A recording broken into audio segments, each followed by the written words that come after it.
We're just resuming with the Animal Health and Welfare and Forestry Miscellaneous Provisions Bill 2021, change from the Animal Health and Welfare Miscellaneous Provisions Bill 2021 committee stage. And on the last occasion, we had just had quite a considerable amount of debate and discussion on Section 7. So does anyone else want to make a contribution on Section 7? Or I'm going to... A few words on it. On Section 7. This is about the compensation. It's all within Section 7. If you'd like to speak to Section 7. Is that, am I right to have some guidance on that? Yes. You can speak to Section 7, okay. Of course. Well, firstly, I want to welcome the Minister here, and I know the Minister is coming anew to it in terms of in the Chamber. He's not new to the background of all of this, and I want to welcome him. And I also want to welcome the three farmers that are here and have taken the time to come from their farms from different parts of the country, from Kerry, from Laois, and I think Donegal. So, and I suppose, Minister, really the kernel of all this, and I'm conscious that everyone is busy. There have a lot of things going on. But the kernel of this story is the issue of adequate compensation. And I know, as previous ministers have said, and I want to acknowledge, that the floor of the Senate is not really negotiate a final settlement or a deal. But all I've ever sought on behalf of these farmers, and I've no skin in the game, excuse the pun, is but I want fair play. And when a government issues a decree to close any business down, it could be a poultry farm, it could be turkeys, it could be something else tomorrow, and there may be valid reasons for all of that, for health, animal health reasons or whatever. But I do think it's important. We are closing an industry down, we're closing a livelihood down, we're closing incomes down, and built up layers and layers of knowledge and expertise and business. And Minister, I know the constituency that you represent well, and you represent a rural community, and we talk about just transition, and we talk about supporting rural communities. And yes, change comes and change is inevitable, but I suppose where I am in all of this, and I know most senators are in all of this, is the need to support these people in terms of their livelihoods and their families' livelihoods, acknowledge the huge investment they put into this sector. And I am not in favour of, and I don't think anyone is here, in favour of mink farming continuing. That debate is long gone, Minister. I'm sort of conscious also that this was debated at length in the Dáil. And so the Dáil deputies had an opportunity to debate this, and I've actually taken time to go back and look at that debate. And I can't pass judgment on what they decided to do. But I know we are the Upper House, and we have an opportunity to amend or polish up or seek to bring some change to legislation. So, Minister, really what I'm saying is I think it's important, and I think you will agree, but I'd like to hear you say it at some point, that we want to stand in solidarity with these people in terms of a fair deal for them. I'm not the one to decide what that is, but that they get a fair deal that recognises their enormous contribution. And there are costs both for income, there's costs for demolition, there's costs for environmental assessments and various other assessments that need to be taken into the mix. And, you know, we have leverage here. And I'm going to put myself in the boots of a farmer, a mink farmer, and say, they have leverage now. When this legislation is passed, they have no leverage, other than the good word and the goodwill of the Minister and Department officials. And I'm not here to doubt the goodwill of your officials in the Department, or that of the Minister or the Ministers for State in the Department of Agriculture, Food and the Marine. But see it from their point of view too. I mean, to be told they're going to have a negotiation or some arrangement, that's grand. But it has to be a fair, it has to be a meaningful one. And the bit that I'm really concerned is when they go out of here tonight or on Thursday night, is will they have any leverage and will they have any comeback? And we certainly won't have any comeback in the Department.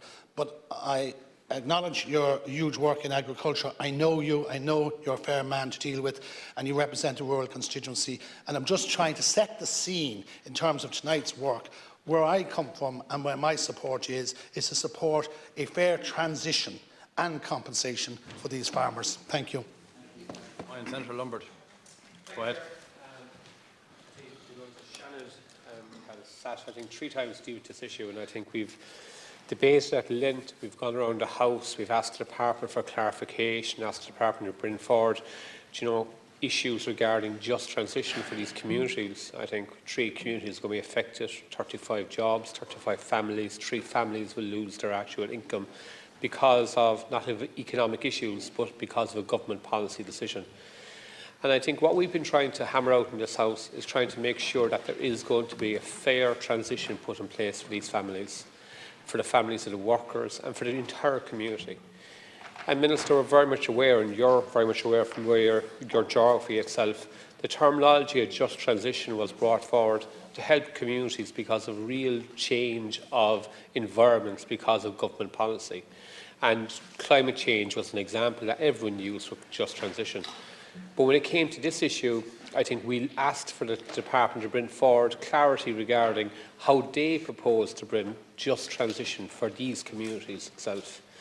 And we didn't get too much clarification. I know there's been guarantees given by the Minister on the record of the House, and I think they need to be reiterated. Those guarantees about having a fair approach for these communities and for these societies is really important. Otherwise, we're dealing in a scenario that when these family farms go to negotiate with the actual department, they'll have one hand tied behind their back. One of the issues I raised also, Minister, when you, was the issue about having a mediator put in place between both the department and the actual families' farms regarding the issue of compensation. We're not here to negotiate on their behalf, far from. And I think there's been statements made that the Seanad were trying to negotiate a deal. Anything else? We're trying to put a process in place where there could be a fair deal put in place for both sides. And more importantly, how it looked. And I think we pass legislation here, we give full power to the department dictate, then we're stuck in a scenario that unfortunately these communities will actually suffer because of what's going to happen. And I do think this legislation isn't about the fur farmers, it's about the agricultural community. There could be dramatic changes in the next decades. This legislation could be used as the benchmark. And that's a really major fear for every part of farming, and how this legislation could be the benchmark for how we did it before, it worked, we'll do it again. So it really isn't just about this industry, it's about the entire agricultural community itself, and how they could be grossly affected by this piece of enabling legislation that in turn could be used as a stick to beat the entire agricultural community itself.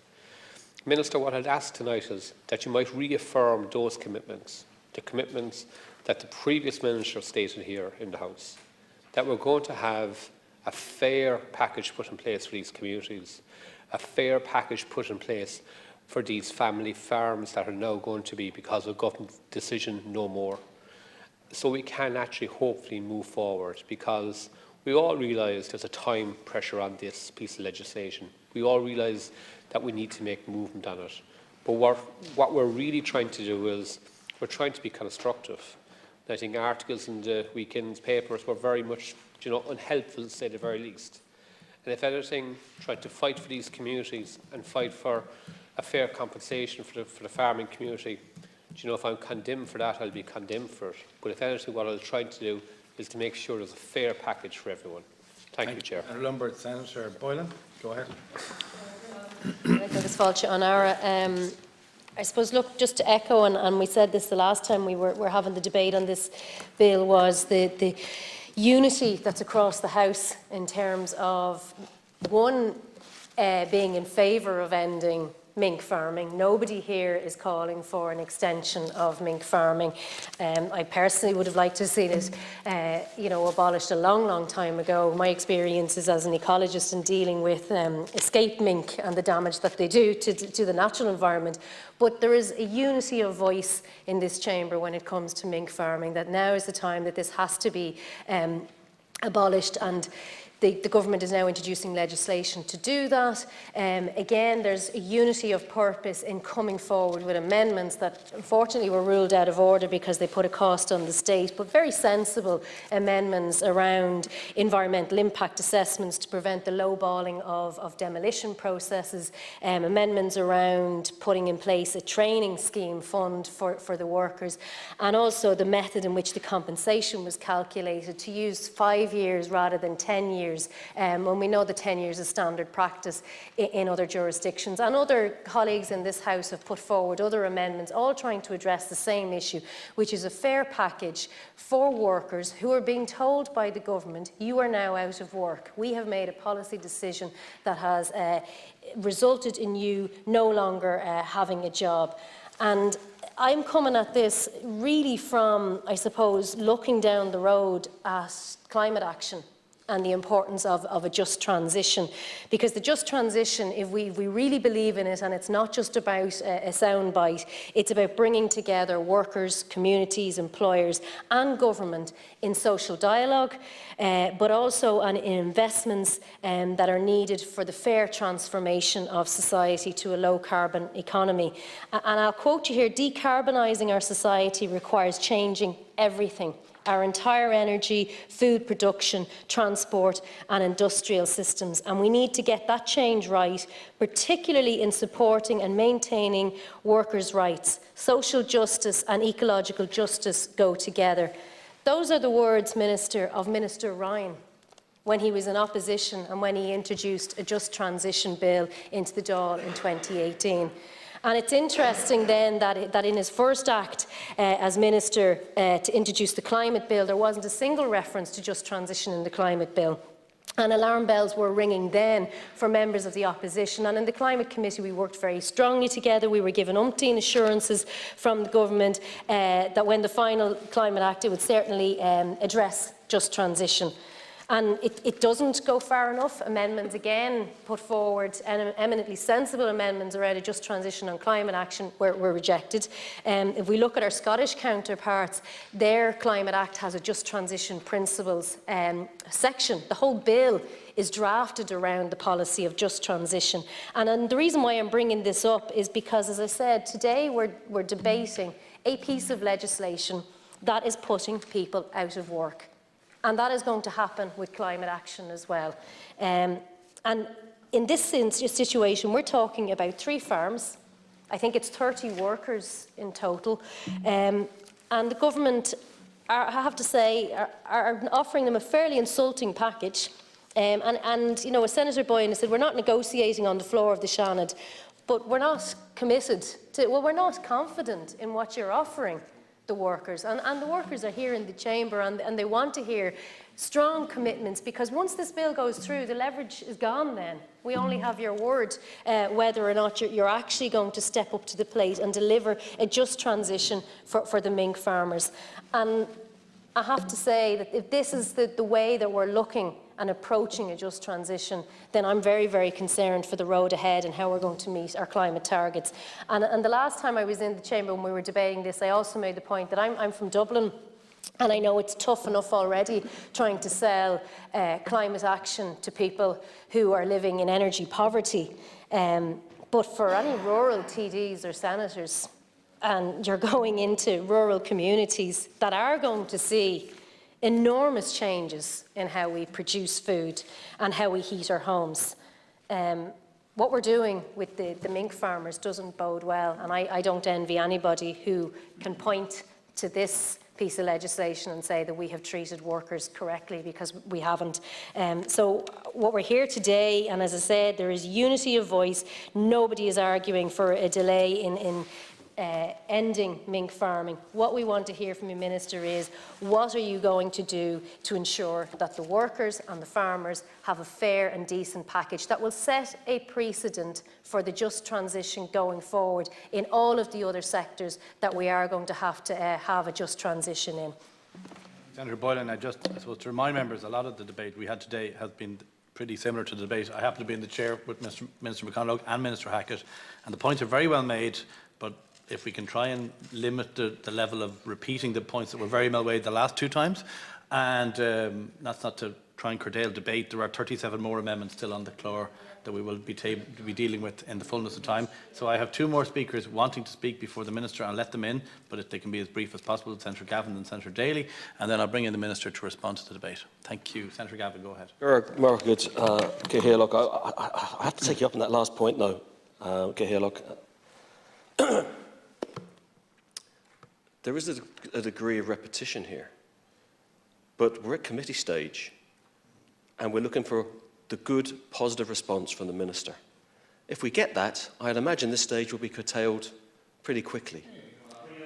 If it doesn't, if we don't get that positive response, then each of us here, across all of our party lines, have the right to stand up and fight for these workers and these farmers, because this is the opportunity we have.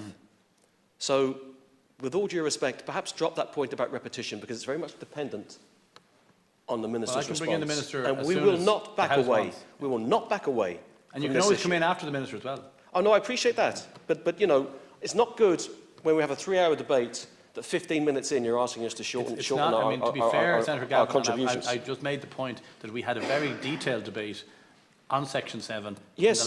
in the Yes. last occasion. Yeah, I and we think didn't- Senator we didn't Boylan's get the agreeing with that answers. point. So I'm not saying it's 15 minutes into it. We We've had did this not debate. get the answers, Cahirlock, that we wanted, and I'll demonstrate that now by moving this conversation on. I want to repeat exactly what Minister McConaughey said the last day in relation to compensation for the workers. He said, the legislation provides for statutory redundancy. That is what the law of the state provides for. He then went on to say, but there is capacity within the regulations to reflect other costs and the impact on employees. So here's the problem. That says absolutely nothing. That says absolutely nothing, Minister. And one of the major disappointments I have is that to date, the Minister has refused to meet again with the farmers and the workers. And the line, as I understand it from the Minister, is that he will not meet with them until this bill is passed. And I have to challenge that with a very reasonable question. Why would you not sit down with these people? Given all of the points that have been made across all of the parties about the importance of setting the right precedents for compensation for rural families and rural communities. We need to see more from this government, from this minister. And there's something very unique happening here, because this is not being debated on party political lines. There are people from all parties here who have stood up and spoke passionately about the need to defend these people, to ensure that they're given security and compensation and given a chance to rebuild their lives, because the government is shutting down their industry. And like others, I want to emphasise, I support that decision. We are not in the business of delaying this bill, but we are in the business of ensuring, as far as we can, that the people behind me and their colleagues get fair compensation. Now, I know, Minister, as a rural man, you'll appreciate the old saying that I wouldn't buy a pig in a bag. And the problem is, Minister, that's what you're asking these people to do. Now, being a good Sinn Féin representative, I'm going to be constructive as always. And I'm going to help you, Minister. I'm going to help you with the words that we need to hear from you this evening. Because what we need to hear is that on top of statutory redundancy, there will be an enhanced redundancy package based on weeks per year of service. Because that's what would happen normally in the private sector. As a former union negotiator, I'd go in and sit down with the employer and we'd hammer out a deal. God knows I wouldn't get what I wanted to, and nor would the employer, but we'd work out a deal based on weeks per year of service. And that deal would be a fair deal at the end of the day. Now, if what we're going to get from you this evening, Minister, and I hope it's not, because I'm trying to be constructive here, is more words around that there's capacity within the regulations to reflect other costs and the impact on employees, that means nothing, Minister. Because to be absolutely frank with you, you could turn around after the bill is passed and say, you know what, lads, fair play to you, we're going to give each of you an extra €500. Good luck. Now, by the way, let me be clear, I don't believe that's what you want to do. I believe you, like others in this room, want to see a fair deal here. But I have real fears that the department will absolutely resist that happening for the very reasons as set out by Senator Lombard and Senator Boylan, which is that it will set a precedent for just transition. But we would not be being fair and honourable to rural communities throughout Ireland if we did not stand up and insist that just transition means just that in this instance. So, we're not asking for you to negotiate here in the room. We are asking for a clear formula of words that indicates there will be a proper enhanced redundancy package based on weeks per year of service. I'd really appreciate if you'd repeat that comment in your responses. I think that would be tremendously helpful, Minister. But we need to get clarity around this. And the key thing that really worries me is there is no reason why a minister could not sit down with these people while this bill is going through. In fact, I would suggest that if a minister had done that, perhaps we could already have advanced beyond this stage.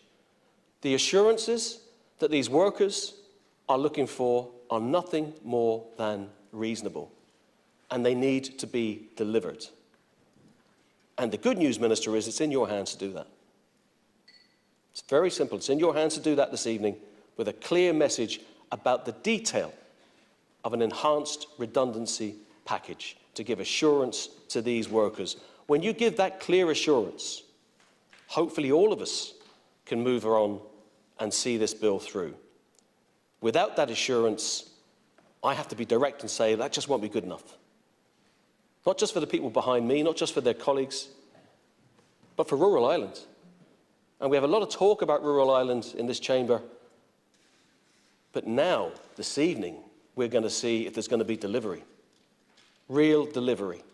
And that means making a very clear, concrete statement that can give assurance to these people. Because for every day that goes that you refuse to meet with them, I don't mean you personally, Minister, but the Chief Minister refused to meet with them, what does that do to their assurance? What does that do to their confidence?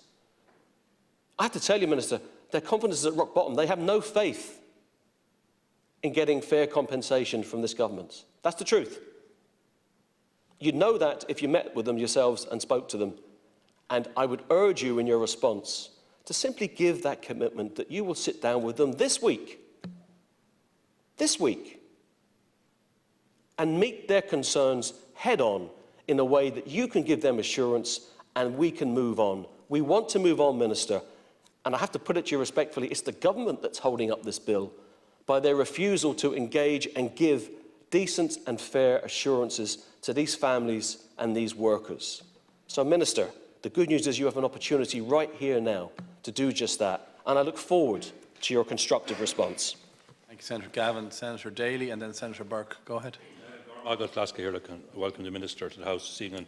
And I will be brief because I think the remainder of this evening's proceedings will be very much determined by your response and your contribution, Minister. So I'm not going to preempt that. I suppose just to say that a lot of the money, the majority of the money that has been invested by the three farmers involved was done through and by specs that were provided by the Department of Agriculture, which created enormous expense to create the fantastic facilities they have, which met with inspections of the department. So I do feel if the department had such a major input in the spending of the money, I plead with you that the department would be equally as fair with the people in the unravelling and the unwinding of their businesses and in the compensation they require to compensate them for the enormous expense they have gone to run such a good show, as I say, continually through the approval of the department, but at enormous expense. And I think the individuals aside, we are continually pumping money into rural Ireland to create jobs. And why not let it be the Department of Agriculture on this occasion which pumps the money in to maintain the jobs that are already there, in facilitating those people to re-enterprise, to have the seed capital to set up an alternative enterprise, to maintain the employment that they are already providing, to facilitate the employment of their current employees. Why can't we do that now at square one, rather than let those jobs be lost, let those businesses be lost to remote rural areas, and then in 6 months' time, some other department be pumping money in to try and recreate or get jobs that are already there. You know, I think we need to avoid all that additional cost, as it would be, and additional time and additional pain. So at this stage, I won't say any more, Cahill, because I want to hear the Minister's address. Very much, Senator Daly. Senator Burke, go ahead. I think we're a good while on Section 7, and the reason being, I suppose, that this is the kernel of all of this piece of legislation. This is the second House of Parliament. It's a blocking house, really.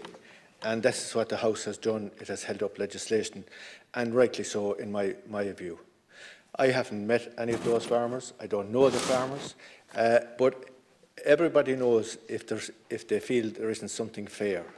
And I think that has been expressed right across this House here from all parties and independents, that what has been offered to both the workers and the farmers and the employers isn't fair. And I'm disappointed, Minister, I have to say, that the Department haven't met with the farmers in the last couple of weeks.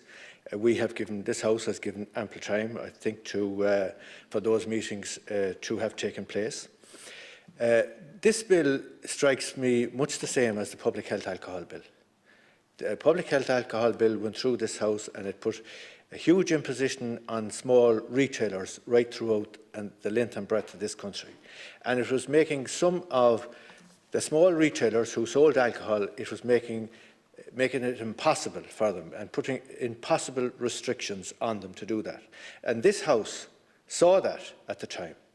And I have to say that the government weren't too happy with the House, probably much the same in this case. I believe the government isn't happy that this bill has been held up. But the House here has felt that there's an injustice here. And as previous speakers have said, and as has been said at the last session in relation to this bill, that there isn't a sense of fairness in this bill. And I think, Minister, if you were to give an indication to this House that what's going to take place, whether after the legislation is passed or if you were to stop the legislation again for another while for the meetings to take place, but if you can give an indication to the House that something positive is going to happen. Now, I did say the last time I spoke here in relation to this bill that the hardest thing I got to do and my wife was to close down a business. It's not that easy to close a business. Everybody comes at you. Creditors, revenue, redundancy, you name it, everybody comes after you. And you need a fair pot of money to close a business. And you're setting a precedent here, Minister. The Department of Agriculture has been pointed out here. You're setting a precedent in relation to closing these farmers down, closing their businesses. Some of them are in business for 35 years. It's a long time to build up a business. And it takes a long time to build up a business. And we have heard that every assistance will be given to them to create alternative businesses.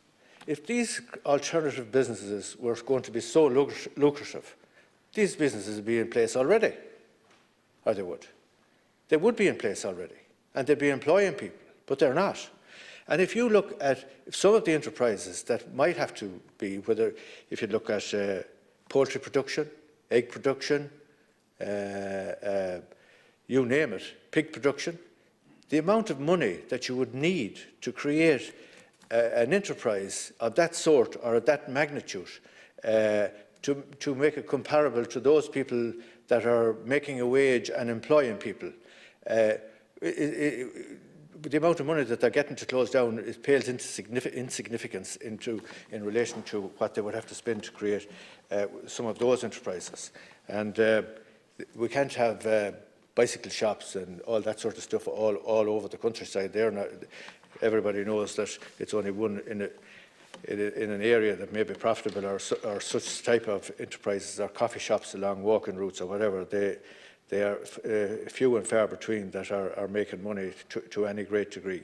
So, Minister, I would ask you to treat those people in a very fair manner and look very favourably on what might be the outcome of your negotiations with them, even if it's after the legislation is passed. And I think that they aren't being treated well, to be quite honest with you. The workers, if the only obligation on the farmers to pay is the statutory redundancy has been passed. That's all that they're obligated to pay. So there's a good bit of talking to be done, I would think, Minister, in relation to where I see the bill. And as previous speakers have said, this this could be the start of things to come in relation to the just transition that has to take place. But I think if it is, then we're not getting off to a very good start with this piece of legislation. So, Minister, I would hope that you would give a good, strong indication to this House that there are going to be changes from what we have heard heretofore. Senator Burke, Minister. Go ahead. Thank you, Cathaoirleach, and I'd like to thank members for being here this evening and such a level of engagement on this topic. It's my first time to address the issue here myself in the Seanad. Obviously, I do so in place of Minister McConalogue and Minister Hackett, but I'm aware of the concerns there are, and they've been very well articulated here. And I'd like to acknowledge the points made here this evening by Senator Boyne, Senator Lombard, Senator Boylan, Senator Gavin, Senator Daly and Senator Burke as well, reiterating, because I did look back at previous debate that was in the House here regarding what's been said before I took this here this evening. And, you know, the concerns you raise, and you're absolutely right, the role of the Seanad here is absolutely to be the checks and the balances and to highlight issues and concerns that you would have or that people might raise with you. I've also heard colleagues in this House across the political divide make the point that this isn't the House for detailed negotiation. Yet some of what's been looked for is detailed negotiation. You know, you can dress that up. So it is all well and good to be reasonable in making those points and saying that, but this is, you know, a piece of legislation that is looking at a process. And I take on board the points and the concerns that are there, but there are limits to what this legislation can do in terms of the finer level of detail it can go into. Look, Minister McConalogue has already decided, you know, and put it on it, and Senator Lombard asked me, I'm happy to reaffirm the commitments that have been made here. So with regard to the workers, the decision to make extra payments for fur farming businesses for the distribution to their workers as part of the compensation package, and is an extra fund to support retraining and reskilling requirements, and the scheme will address the specific needs of these employees in that regard. The detail of the scheme will be in the regulations. Like all primary legislation, we shouldn't have a level of detail in the primary legislation that is very prescriptive. We have that package for the workers. The 5 years averaging that has been raised, and that maybe that should be 10. And in terms of seeking reassurances, as you were earlier, the independent assessor role will have a key role to play. If the individual businesses and the individual farmers feel very strongly about the 10 years as they do, you know, the offer has been made to them to come back with more details that shows that cyclical nature of the business and to put that in, and that will all be considered as part of that process. But just to make the point, 5 years averaging is unusual. It's normally 3.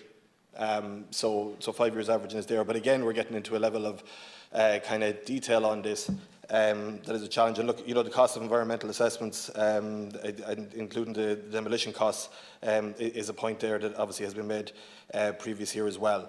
So this piece of legislation is about 2 key commitments in the programme for government, and it's enabling legislation to get us to a point where the schemes can be put in place, that work can happen, and the certainty can be given. Because I want to acknowledge how hard this has been for the individual farmers, for your staff, and as hard as this process has been, I'd imagine the length of time that this uncertainty has been there is a contributing challenge as part of this as well. And absolutely, you want the best deal for yourselves, for your businesses, for your families and for your workers. But I'm sure you also want to get to a point where we can move to the stage of getting through that finer detail as part of the regulations and as a part of that independent process that's there. So, you know, Senator Daly made the point about the role of the department in the specs that were there. Because of that business activity that was put out, that's absolutely right that there was high level of specs, and acknowledge that the business people involved here and the farmers involved carried out that business absolutely to that standard, and there was plenty of inspections as you would expect, and they met all them, and they did that business really well. But you know, the decision has been made here, and I think it's fair to say there's cross-party agreement for the cessation of fur farming in Ireland, and it's about working through now having legislation that puts in place a process that allows us to bring out the regulations to make that happen. Thanks, Gerda. Thank you, Minister. So, unless anybody wants to come back in, Senator Gavin, go ahead. Minister, thanks for your response, first of all. I suppose I have a couple of queries just to sort of try and tease things out a little further. you did speak about extra payments and an extra fund for retraining and reskilling. I think I'm not misquoting you in relation to that. So the difficulty is, first of all, I want to acknowledge the fact that you're trying to be constructive here this evening, Minister. So I'm not trying to be difficult. But extra payments can mean absolutely anything. And what normally happens when people lose their jobs, although it happens less and less these days, unfortunately, but it's a whole other conversation. But with good employers, you negotiate a package. And the package is based around years of service. And it's based around compensation per year of service. Now, you haven't said those words, Minister, and yet those words don't commit you to any particular amount of money, but it commits you to a principle that has been well established across our economy for many, many decades. And the difficulty with extra payments, as to use those words as you've described, is it can mean as little or as much as, who knows, it's guesswork. It's guesswork. Now, if you were to address the other issue that I and others have raised and commit to meet with these farmers this week, to sit down with them, to describe what those extra payments could be, I think that would help us enormously. So I'm trying to be constructive, Minister, but just to be clear, there is absolutely no reason why a government minister should not sit down with these people now. There is no reason. There's no legal impediment. And it's that lack of communication, that lack of meetings, that I think is really at the heart of many of the difficulties that we're all collectively here trying to deal with this evening. So, to be helpful, Minister, I think it's important that you would elaborate on that phrase of extra payments with specific reference to an enhanced redundancy package. Those three words would be very helpful, an enhanced redundancy package. If you were to go on to say, based on additional weeks per year of service, that would be even more helpful. And this is not pinning you to any particular set of money. So we're not negotiating here. We're setting out the principles around which a negotiation should take place. Any decent government would agree to those principles. They're well-established industrial relations for a lot longer than I've been around. So making those comments, I think, will be very helpful, Minister. And finally, and crucially, agree to sit down and meet with these people. There's no reason why you can't do that. Okay, thanks, Senator Gavin. Senator Burke, actually, then Senator Crowe. Senator Burke. Two brief questions, Laska Hirlock. Could I ask the Minister, in relation to the independent assessor, you might give a brief outline in relation to that, whether his role is because of legislation, is it in the legislation, or has the independent assessor, has he work done already, or is his job going to be by ministerial regulations? Is it the regulations that the Minister is going to sign that's going to give the power to the assessor to assess the details of the final outcome of whatever? And secondly, in relation to the 3 years and the 5 years or 10 years, you're saying that it's unusual or never happened that it was 10 years, but it never happened before that you're closing down a business either. To my mind, this is the first time I've seen legislation come through this House here in relation to closing down a family enterprise or a farming enterprise. So I don't know why 3 years or 5 years or 10 years, or that 10 years is unprecedented, or where you're getting where that comes from, because maybe there could be an average taken of 3 years, 5 years, or 10 years, or whatever maybe. But this is the first time that this has happened, in my view, anyway. Thanks, Laska Hirlock. First of all, thanks Minister Hayden for his contribution, and to welcome him to the House. I spoke in the Chamber a number of times at this stage, and I think my contributions is well known. But I think all anybody is looking for is fairness here, and across the House, the reality is that there isn't fairness. And the issues have been raised by my colleagues. I just want to make briefly one or 2 points. thank the Minister in relation to the redundancy issue, but if we would get more clarification. You know, again, in relation to the compensation, I fail to understand, you know, because the way businesses are, you know, there's highs and lows, and I think it gives a fairer reflection if it was over a 10-year period myself, and I think there's evidence there to back that up. I said it to Minister McConnell on a couple of occasions he was here, that Minister Hayden in relation to the lines of communication, and I think they've been lacking, to be honest, and there's no point in, you know, saying anything different. You know, another thing I suppose I want to raise is I fail to fathom, and you know, I've been in business myself for a while. You know, you have a 27-page report that costs, you know, 6 figures in excess of 100,000, you know, without a representative of Grant Thornton stepping on any of the farms. I mean, I just don't get that. You know, I fail to understand it, and I don't think it gives a fair reflection of what's on the ground. And as Senator Daly outlined in his contribution, you know, the significant investment that has been made, you know, in relation to specs, in relation to investment in the individual farms, you know, I don't think that's been recognised, Minister. And like, you know, we have there is a ongoing issue, you know, and I think it's across the House. And you know, I'll give an example, and you'll be well aware of this from your own constituency, Minister, as well. But as has been said here, there's 40 families affected, and a local school, as a result of the closure of these farms, will lose a teacher. And they're the impacts that it has in rural Ireland. And as a Oireachtas member from West Galway, I'm fairly familiar, you know, with the impact that the loss of a teacher has on a rural school.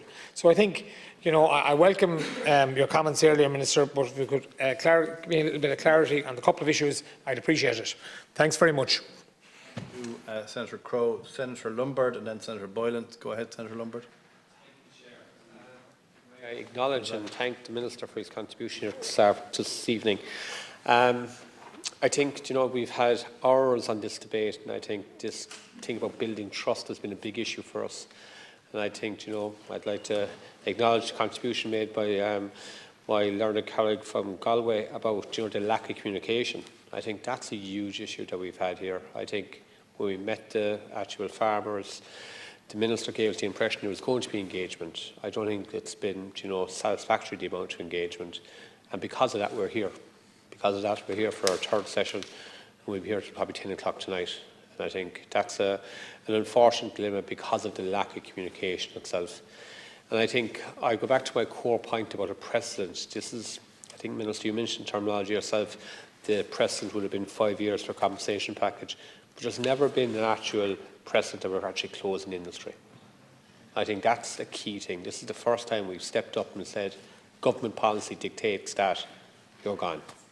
And we don't know what it's going to be next. And I think that's my major fear. We don't know what industry is going to be rolled out next for whatever view is going to have the issue that you're going to be gone. And I think we need to look at where the precedent here tonight goes. Will this be the stick that's going to come back to beat us? So when you look at the compensation, in the department's own report, they used the word that there's a cycle in this industry. And we're debating what that cycle is. And I think that's a really fair debate. And look, we're taking the view that you say it's 5, we say it's 10. I'm saying you're not including 2021. Why not? One of the best years. You include 20 to 2016, but not 2021. So, like, there is an awful lot of issues here that need to be looked at. And I think that lack of trust has become a huge issue. And I think, Minister, I really acknowledge your contribution here. And I think, you know, it's really important that we have that kind of contribution. But that trust needs to be start built from tonight forward, because we have 3 family farms over here on the left-hand side that are effectively closed because of what we decided to do. And now we need to make sure we support them, but support their communities as well, so they can move on for that just transition. And I think, Minister, that kind of approach is required here tonight. Thank you. Senator Lombard. Senator Boylan. I suppose I'm just to echo what others have said there. When the Minister referred to the 3-year method for calculating the compensation, but as I said, in our amendments that were ruled out of order, I'm aware that in other jurisdictions a 10-year cycle is taken. And again, as others have said, it appears that the years that are selected seem to be the loss-making years to base the compensation on. So I'd like the Minister to elaborate on where the 5 years came from and why we're not looking at how this was done in other jurisdictions when it came to closing down this industry to use the 10-year method. Also, it's concerning around the fact that the department were even reluctant to go and visit any of the farms prior to this legislation. And my understanding is that initially the department suggested to use Google Maps to calculate the costs in the demolition. And can the Minister confirm, is that correct? And that, in fact, only one of the 3 farms has been visited by the department, and that's only on the back of the persistence of the farmers begging and pleading with the department to come out and look at the farms before I suppose passing this legislation and then calculation around the demolition. Because again, one of our amendments called for the environmental impact assessment, because we don't know if there's asbestos on site, and that the concerns are certainly from the farmers that there will be lowballing in terms of the compensation for the demolition. So I suppose they're the two questions just for the Minister. Can you outline why the 5 years, why it happens to correspond with the loss-making years, which effectively, if your compensation is based on that and you're making a loss, then I don't think your compensation is going to amount to very much. And also, is it true that the department initially suggested using Google Maps to calculate the demolition costs, and why, if there's only 3 farms here, that's all we're talking about, you couldn't visit all 3 to get a proper gauge of the demolition costs? Thank you, Senator Boylan. Senator Boylan. Gaelic, I want to thank the Minister. I don't think he went quite far enough, but look, I appreciate you're working with your own ministers, and I respect all that too. I think other members have made some points. Before I go on to make my points, sorry, I'm conscious this isn't a judicial appointments bill. We could go on here and talking for this for the next few months, as we've done in the past. I don't think anyone wants to do that. We have a lot of business to cover tonight, clearly on the basis that we're making in progress. Now, we're not going to complete our business tonight, so that's a certainty at this point, I can already tell you. And that's unfortunate. And there's a lot to get through, and I just really would like to sort of, if we could get even past this section, Minister, why not have the best 5 years of the 10-year cycle? And there were good years and there were bad years, and you know it in farming. There were good years and bad years. There are seasonal conditions, there are breeding conditions. There's a whole load of external conditions that impact on income. And I suppose it is worth reiterating, and I think it's something that's important. You can say it time and time and time again to drive the message home. And I don't have a difficulty saying that. And it is that these people today are doing something that is totally within the law. They have licenses. These people have licenses to operate. It is they are fully compliant in terms of all the regulatory requirements and revenue requirements. They're operating within the law. And I think it's a really important point to make. These are law-abiding entrepreneurs that are in this particular sector, but it could be in any sector. And I think sometimes we lose sight of that. For somehow, these people aren't operating in some sort of covert way. They're decent, proper, professional people. Whether I like what their particular trade or not is not a matter that should come into the issue here, or for any of us. But they're looking for fair play. We know that. And Minister, you might indicate, have the draft regulations, have the regulations even been drafted? I presume clever people in the department are working on the draft regulations, because I think that's important. That would, and I accept we're not negotiating a final settlement on the floor of the Seanad, but it would give people talked about trust earlier on and confidence in the process. And as I said one thing earlier, it's about leverage. That's all they have. They have the leverage of this House. And ultimately, we will be called on, we'll be voting on this. We'll be making, we will have an opportunity to stand up and be counted in relation to our commitments to these farmers and the just transition and our commitment to rural communities and rural enterprise. That's a certainty too. So look, Minister, I really am trying to put myself in the boots of these farmers. How can they go away tonight at this stage in the process, having absolute confidence that they are going to get a really fair crack at the whip that acknowledges their investment, their future of their families, their future of their employees. And I think I'd ask that even greater flexibility in terms of the years that would be used in the cycle to calculate decent and fair compensation for them. Thank you, Senator Boyle. Minister? Thank you. Again, thank members for the many and varied points that were made. Senator Gavin has just stepped out there for a minute, unfortunately, but look, he's asked a couple of specific sentences for me to say, but I bring him back to his earlier statement that he made, which was that he's not asking to negotiate in this room, and I'm not going to negotiate in this room. So, I don't have the mandate to do that. I will obviously be bringing back to Mr McConalogue, the points that have been raised here, and I completely accept the points that were made here regarding the issue of trust, regarding the issues of communication and the frustration that's here and the concern that there is, that has been well articulated by senators. And maybe I can touch through some of those points that have been raised in specifics, and one that has been raised by a number of members, including Senator Burke and Senator Boylan, has been that of the profitability assessment, and Senator Lombard as well touched on that. So ultimately, this is, whether you're talking 3 years, 5 years or 10 years, this is about a process to determine the value of the company, ultimately, when you talk about profitability. So if you're, whatever the year or the timing you pick, normally in terms of value in a company, a 3-year cycle would take away that element of one particular year being a good year or a bad year. And 3 years, to my mind, would be the norm. We're talking about 5. If the industry and if the farmers involved want to make the case for 10, that's very specific, that the cyclical nature of that business may be that every 10 years there's a cycle and a pattern.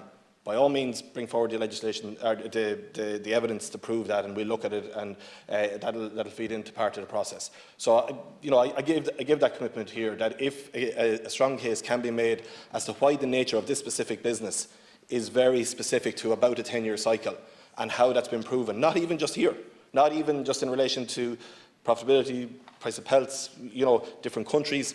If there's a pattern there that can be shown, it'll be looked at, and that evidence will be fed in. So, again, this is probably part of the problem when you're looking at primary legislation talking about specifics, because you can get into such a level of granular detail that there would then be, not unintended consequences, but it's not the ideal way to be using primary legislation, is to get into that level of detail, which effectively is kind of negotiating here on the floor. And I absolutely respect everyone's bona fides for the points and why they're making these points here, that ultimately the back of this is that concern. The point that was made earlier about leverage, this is the point of the leverage. But I have to say that, the element is, look, that Senator Boylan, you talked about the regulations, or Senator Bowen, yeah, you talked about the point of the regulations to that. The regulations, that is a first draft regulations, I understand have been supplied to the farmers, but ultimately there won't be regulations without the legislation. The legislation has to be passed. Any drafts of regulations are just that, they're just drafts, until such time as we have legislation passed that we can then work on that final detail. Senator Burke asked the point about the independent assessor will be established as part of the regulations, and we'll put in place for that to work through some of those finer details that have been made there. And yeah, the point about asbestos, look, if that is the case, the point about was the department officials have visited all 3 farms. The department officials are, there is maps and there's mapping systems are used, obviously as part of an ongoing process. Our inspectors have been visiting these farms. There's a knowledge of these farms back years. So, there's, in terms of their ongoing running, all of the farms would have been visited, is my understanding on that. But in terms of the likes of asbestos, again, you're getting into a level of detail there. Obviously, when you're determining costs for demolition or repurposing, the state of those buildings, what those buildings are made up of, would be a part of that.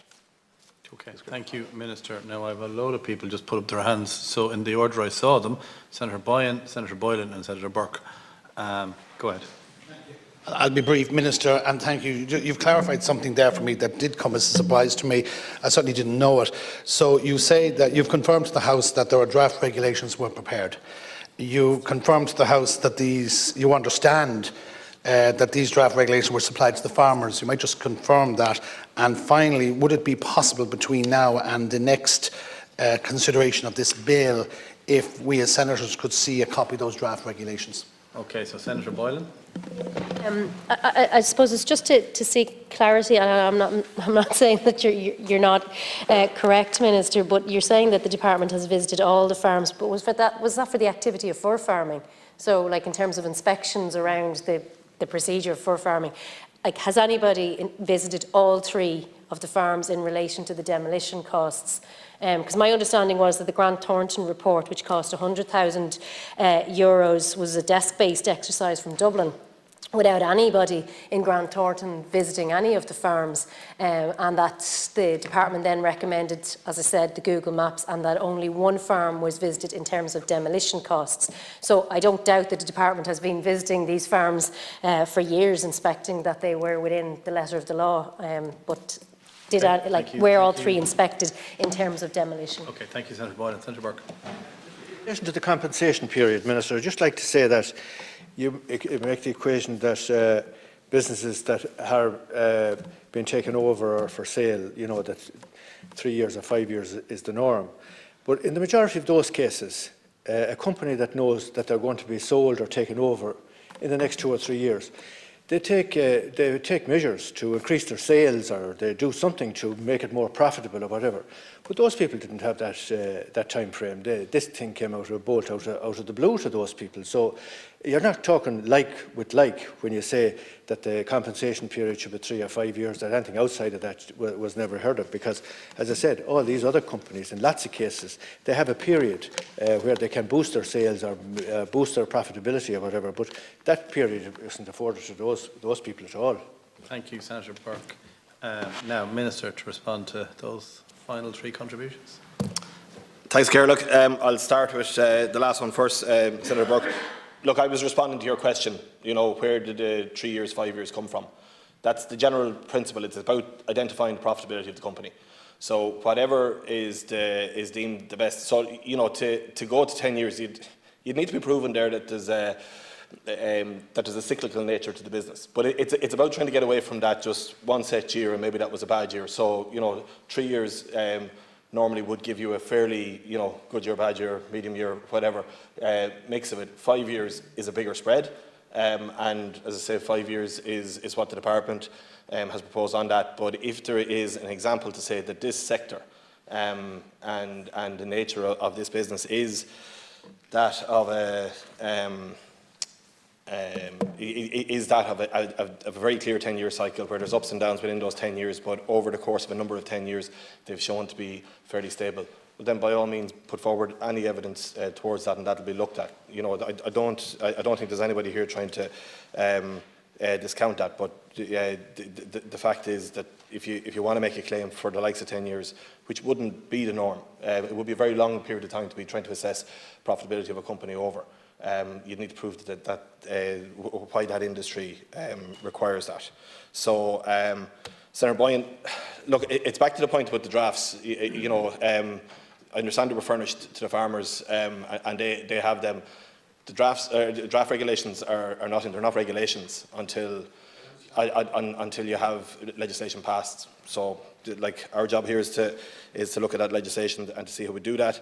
And yeah, look, Senator Boylan, department officials have, and that was part of my response, they have a good knowledge of these farms because of their inspection system down through the years. I'm not familiar myself with exactly the role that Grant Thornton played in that in terms of visits, but you know, you're dealing with department officials who know these farms well and who have regularly been out to them down through the years. To you, first of all, unfortunately, I had to take an urgent family call. I wasn't here when you responded, so I apologise for that. And it's for that reason I just need to ask the question again. You may very well have answered it. The clarity I'm seeking is in relation to you confirming that there will be an enhanced redundancy package for the workers.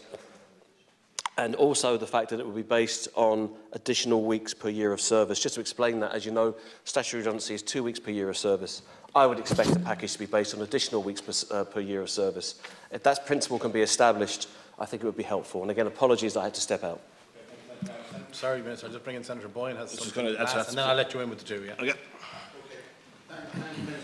Just going back to that earlier question in relation to draft regulations, clearly they are draft regulations, so therefore they're not the regulations, and clearly they can come into the legislation. I understand that process. Yeah, but you have confirmed that the draft regulations to the House, the draft regulations, and of course they're always going to be evolving and moving, I accept that, and you have confirmed that these draft regulations were sent to the farmers. Therefore, just the continuum of that question is, can you make available tomorrow a copy of these draft regulations? It would give us some comfort in the direction that the department may be going, and I certainly would like to have a look at them in the context of my ongoing review of this legislation and further amendments that may be due or coming your way or coming the department's way. So it would be very helpful if you could confirm this evening that you would make those available to us tomorrow. Thank you. Minister, go ahead. Thanks, Gaherlick. Senator Gavin, no problem. Yeah, no, look, the point I made when you stepped out was you had I had written down 3 specific sentences you want me to put on the record of the House here, but I just brought it back to your initial contribution where you said that you weren't asking anyone in this room to negotiate. That to me is negotiating that level of detail you're talking about, and I'm not going there. I'm not going there tonight to get into that level of negotiating here. I don't believe that's what primary legislation is about. So, Senator Boyne, look, I'll raise the points with Minister McConalogue that you've raised here tonight regarding your desire to see the draft legislation. This isn't my side of the department, and it's not in my gift to say that here, but okay. I will bring that point back to him. Senator Gavin indicated, and I go to Senator Boyne. Minister, thanks for the response and your understanding in terms of me stepping out, first of all. But clearly I'm disappointed because I'm making a clear distinction here, Minister. I'm not asking you to negotiate here in the chamber. I'm asking you to agree around principles of negotiation. And a very established principle of negotiation in industrial relations is that you agree a package, an enhanced redundancy package, based on years of service. Basically allocating a package based around years of service. So an example would be I negotiated a package for a group of workers some years back that guaranteed them 6 weeks pay per year of service. Statutory, as you know, is 2. Another package was 9 weeks per year of service. But the point was the principle is based on an enhanced package based on years of service. To be clear, I'm not asking you to negotiate what that package is. I'm simply asking you to be explicit around the principle of how you'd go about negotiating that package. And the difficulty we have here is clear, because this comes back to Senator Boylan's and Senator Lombard's point about what a just transition means. If we can't establish decent principles around what just transition means for when other jobs are closed down, and all of us acknowledge that's going to happen in rural Ireland, then we've done a huge disservice to rural Ireland and the communities living there. And I don't see why you can't simply acknowledge that the good principles that have been in existence in industrial relations for many decades will be applied in this case. That you will negotiate a package, an enhanced redundancy package, based on additional weeks per year of service. Additional weeks per year of service. I'm not asking you to negotiate what the additional weeks will be. I'm asking you to accept the principle. Because if it's good enough for the private sector, which it has been for decades, then surely to God it should be good enough for this government, which is closing this industry down. Senator Boyne. You know, keep coming back on this issue, Minister. You know, I understand where you're coming from, and I know you're not coming new to it, but you're new to the House tonight in terms of the Seanad in relation to this legislation, and I fully understand that, and I fully respect that. What I'm asking is, we talked earlier on about trust, we talked earlier on about communication. I'm a member of the Oireachtas here, we're members of the senators are here. I've made a very simple request. You have confirmed to the House that the draft regulations are in operation, have been prepared. I accept that they're evolving and moving and they're fluid. That by their very nature have to be. I understand that. They are draft. I also understand that. They cannot be finalised till the legislation is finalised. I understand that. But you also confirmed that these draft regulations will be circulated to the farmers, who we're representing, who are here today in the public gallery, who we're talking about and supporting. And to bridge that communication and that trust, I'm simply asking for the Minister or his official here or somebody to say, absolutely, there's no problem. There should be no problem about looking at the draft regs. It would give us some comfort and understanding in the direction that you may be going. I don't want to tie your hands in terms of the regulations. I fully respect that, Minister. But I would ask, and to go back and say, I'm going to say to the Minister, but look, and I understand he's an exceptionally busy Minister and there's an awful lot of other things, demands on all of you in the department, and I appreciate that. But all I'm asking is for somebody to give an undertaking, to give someone an instruction, to send a copy of the draft regulations, albeit draft, to us tomorrow, to give us a great understanding in preparing, because we're going to be back in here on Thursday, and by the likes of it, we're going to be back here all next week and possibly the week after. So the more we can get cooperation on all sides, and that includes me, and that we work this through and have greater understanding, I think the better, and we can wrap this thing up as quickly as possible. Thanks, Minister. Senator Boyden. I was just following on from Senator Boyhan there around the importance of trust and communication. And again, Minister, I know it's your first time in debating this piece of legislation, but you know, when it comes to trust and communication, the deadline for report stage amendments was today at 11:30. So that's the indication that the department is giving in terms of listening to the members of this House and what's going to be accepted or not accepted tonight. So I don't think that builds trust. I don't think it's very respectful of this House, but look, it's not the first time that we've seen that happen, and that's not your fault. That's just the nature of certainly the experience of the opposition under this government.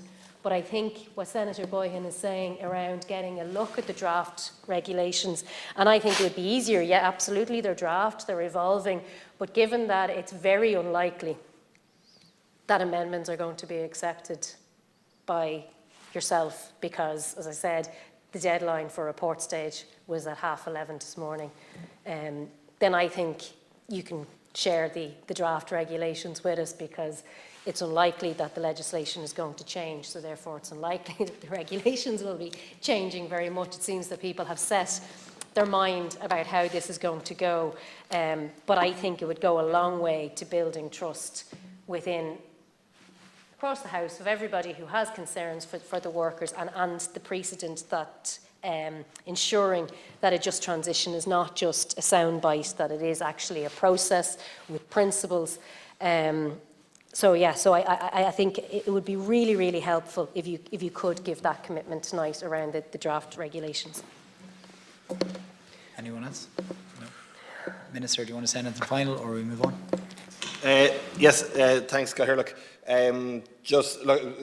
Senator Gavin, I think we're splitting hairs somewhat, and your interpretation of negotiation and mine are somewhat different. So you don't think that's negotiation? I think it is. So I've kind of made my view on that clear enough. We can keep talking about it, but I'm not going to get into that level of detail here tonight. And in relation to the draft regs, look, I've committed here to bring it back to request to Minister McConalogue to say the senators would like to see the draft regulations, and if he'd furnish them. But just to make the point back, Senator Boyne, you talked about the trust, and to my mind, when senators here have talked about that trust, it's been largely about the trust with the farmers, and I accept that if enough members of this House are raising these points, then obviously that trust is not what it should be. But you know, my understanding is that the farmers have been involved in this process from the start, and supplying them with those draft regs would be an indication of that to me, and I was given a commitment that that they will continue to be part of that process all the way through, them having that draft submissions would lead me to believe that that will continue to be the case in the future. Thanks, Chair. Senator Boyhan and then Senator Gavin. Look, Minister, you've set out your position, and I respect that. You have a job to do and I have a job to do. And I suppose I'll just take away one thing, and I'm not asking you to reply to this, by the way. I've listened to what you have to say, and you've clearly set out the case. I'm taking away from that is that you're going to ask the officials tomorrow this request, and it'll be about the Minister, and that's fair enough. And I would just ask you that one way or the other, could they just let us know tomorrow? Because we now need to prepare our debate and move on. But I know where you're coming from, and your mandate and your constraints as well that are on you. So maybe if you could just some way or the other, if officials or somebody that's taking note of our proceedings today could come back to us tomorrow, at some stage tomorrow, and just indicate, look, the position. But I don't see there should be a difficulty. There are many ways of getting this information anyway. There are many processes to get this information. But I shouldn't see if it's gone to the farmers and everyone's discussing it, but the people who are making the legislation simply haven't got it. But at least you're going to kindly take the request away. And all I ask in return is for confirmation one way or the other tomorrow to the Senate members where we are in relation to that request. Thanks. I do want to come back to you on this again, because I think I can understand why these people are so worried. You see, just to be clear, and I don't think I'm splitting hairs, I can't afford to, frankly.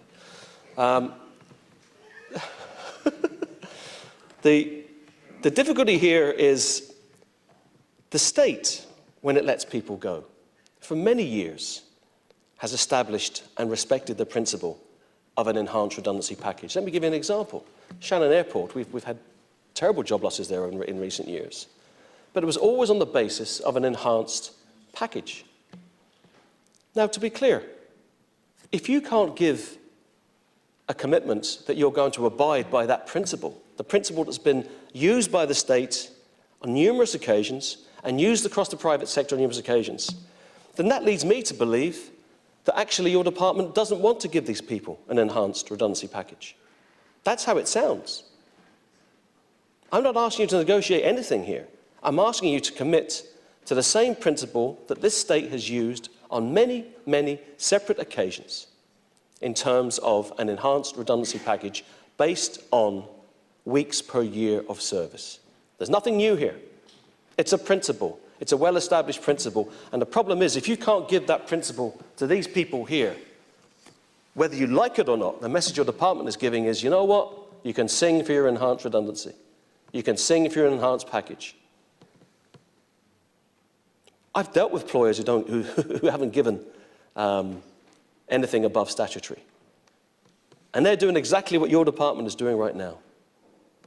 That's how it works. I don't want these people to be under any illusions as to what's happening here this evening. But you can change that, Minister, because you're in charge. You can simply say, I'm not negotiating anything here, but I do accept the principle of an enhanced redundancy package based on weeks per year of service. It commits you to nothing other than the principle. Because the other difficulty I have, Minister, is that when you combine your reluctance to subscribe to that very simple principle with the continuing refusal of the department to sit down and meet with these people and negotiate with these people, is it any wonder that they have no faith in this process? Is it any wonder? Which leads me to my final question, Minister, what are you going to do to build confidence for these people here behind me this evening? Because with the greatest respect, you haven't done it so far. Move on. Anyone else? No. Okay. I think that concludes section 7. The question is that section 7 stand part of the bill. Is that agreed? The question is... sorry? Agreed. Agreed. Okay. Moving on to section 8. The question is that section 8 stand part of the bill. Is that agreed? Agreed. The question... section 9 in the name of Senator Higgins, which I believe Senator Boylan is taking. 7 to 12 inclusive and 17 are related. 8 to 12 inclusive are physical alternatives to 7. 7 to 10 inclusive and 17 may be discussed together by agreement. Is that agreed? Agreed. Senator Boylan, move. Moving amendment 7, if that's okay. I know there's a grouping, but it's amendment 7. Yeah. And amendment 7, the bill proposes a limit on the amount of Scots pine which can be included, and a limit of 1 hectare for these new native tree areas where planted as a plot. but where the planting is done in a 20-metre strip, there's no upper limit on the area which can be planted in the definition of native tree area. So the bill does not impose an upper limit of the overall area which can be planted in that 20-metre strip. And then I suppose what this means is that major areas could end up being afforested without licence. So Amendment 7 is simply providing for the consistency in that no matter how the trees are planted, whether that's in a plot or whether that's in a strip, that the overall area cannot exceed 1 hectare. And I think it is of real concern that as drafted, these provisions on the strip could be exploited for commercial purposes, as there's nothing in the bill which prevents that, and there's no separation distance specified between the strips.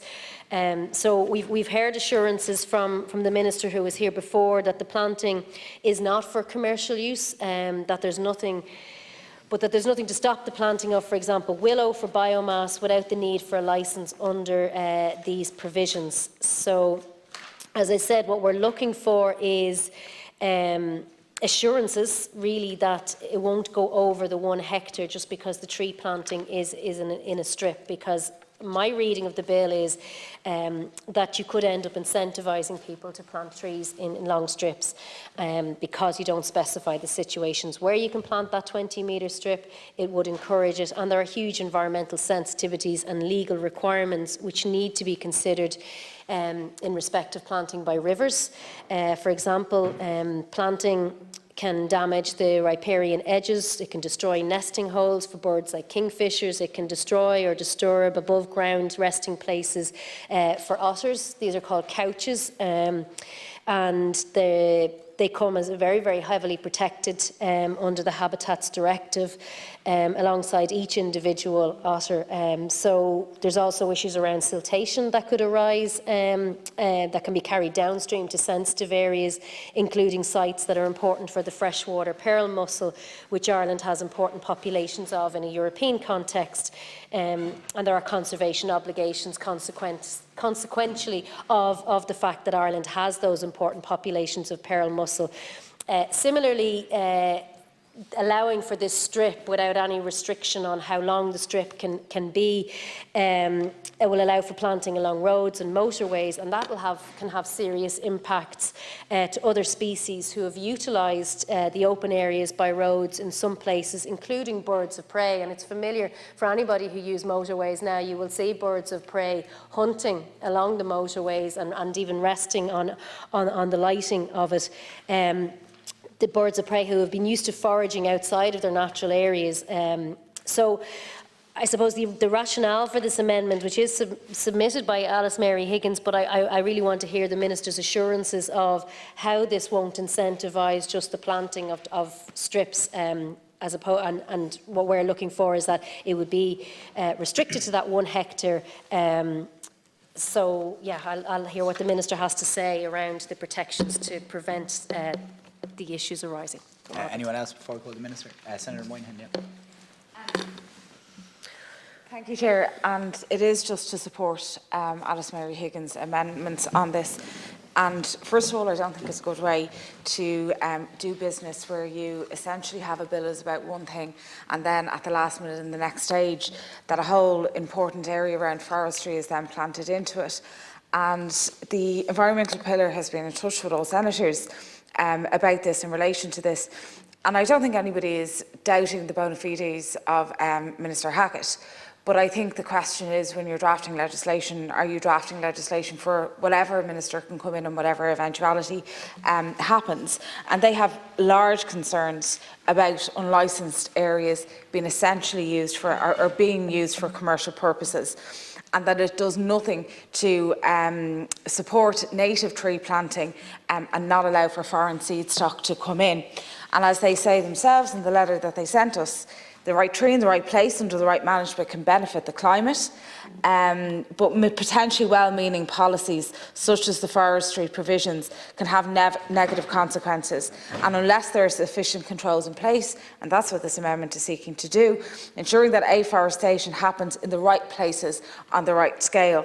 And that way, I would ask the Minister if he would consider taking into account Alice Mary's amendments, because I think they're very reasonable amendments, for example, that keeps an eye on the ministerial secondary legislation that's been delegated by this forestry section of the bill. Thank you. Anyone else? No. Minister?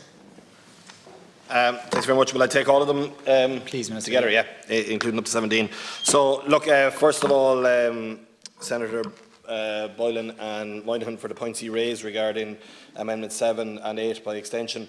The new definitions outlined in the Amendment 7 and 8, A and B, remove the provision to create narrow strips of native trees. Creating these areas and undisturbed water setbacks can be used to deliver meaningful ecosystem services that protect and enhance water quality and aquatic ecosystems. The creation of these permanent semi-natural landscape features alongside streams, rivers and lakes will protect and enhance water quality and aquatic habitats into the future. It is important that this provision is retained in the bill. Amendment 8C proposes to insert restrictions on harvesting for commercial purpose. However, the removal of some trees through thinning is considered good forest practice as it creates more growing space for the remaining trees. These small areas of native species lend themselves to small-scale harvesting methods.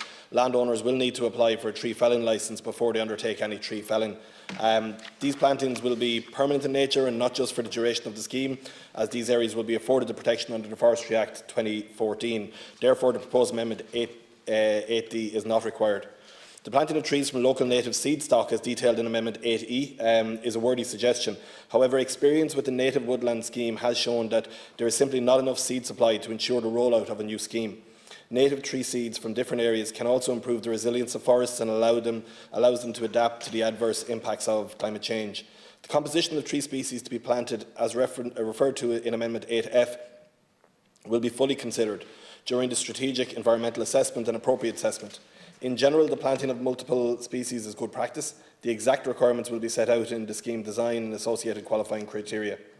Amendment 9, 10 and 11 propose to limit the size of the proposed native tree areas that are less than 20 metres by introducing a limit on the overall area that can be planted. Given the potential of these areas to protect and enhance water quality into the future, it is important to be ambitious in this regard. If a restriction is required, then that will be identified during the strategic environmental assessment and appropriate assessment. In relation to Amendment 12, the maximum percentage of Scots pine to be included stands at 25%. The amount has been limited to ensure forests are not created which are dominated by conifer species. However, it is also important that the amount of Scots pine that can be planted is not overly limited, as this would remove the potential benefits afforded by the species. For example, on certain sites, Scots pine will provide shelter, assisting the nearby broadleaf trees to grow and develop. In advance of the implementation of a scheme, the Department will be undertaking a strategic environmental assessment, which the public will be able to participate in.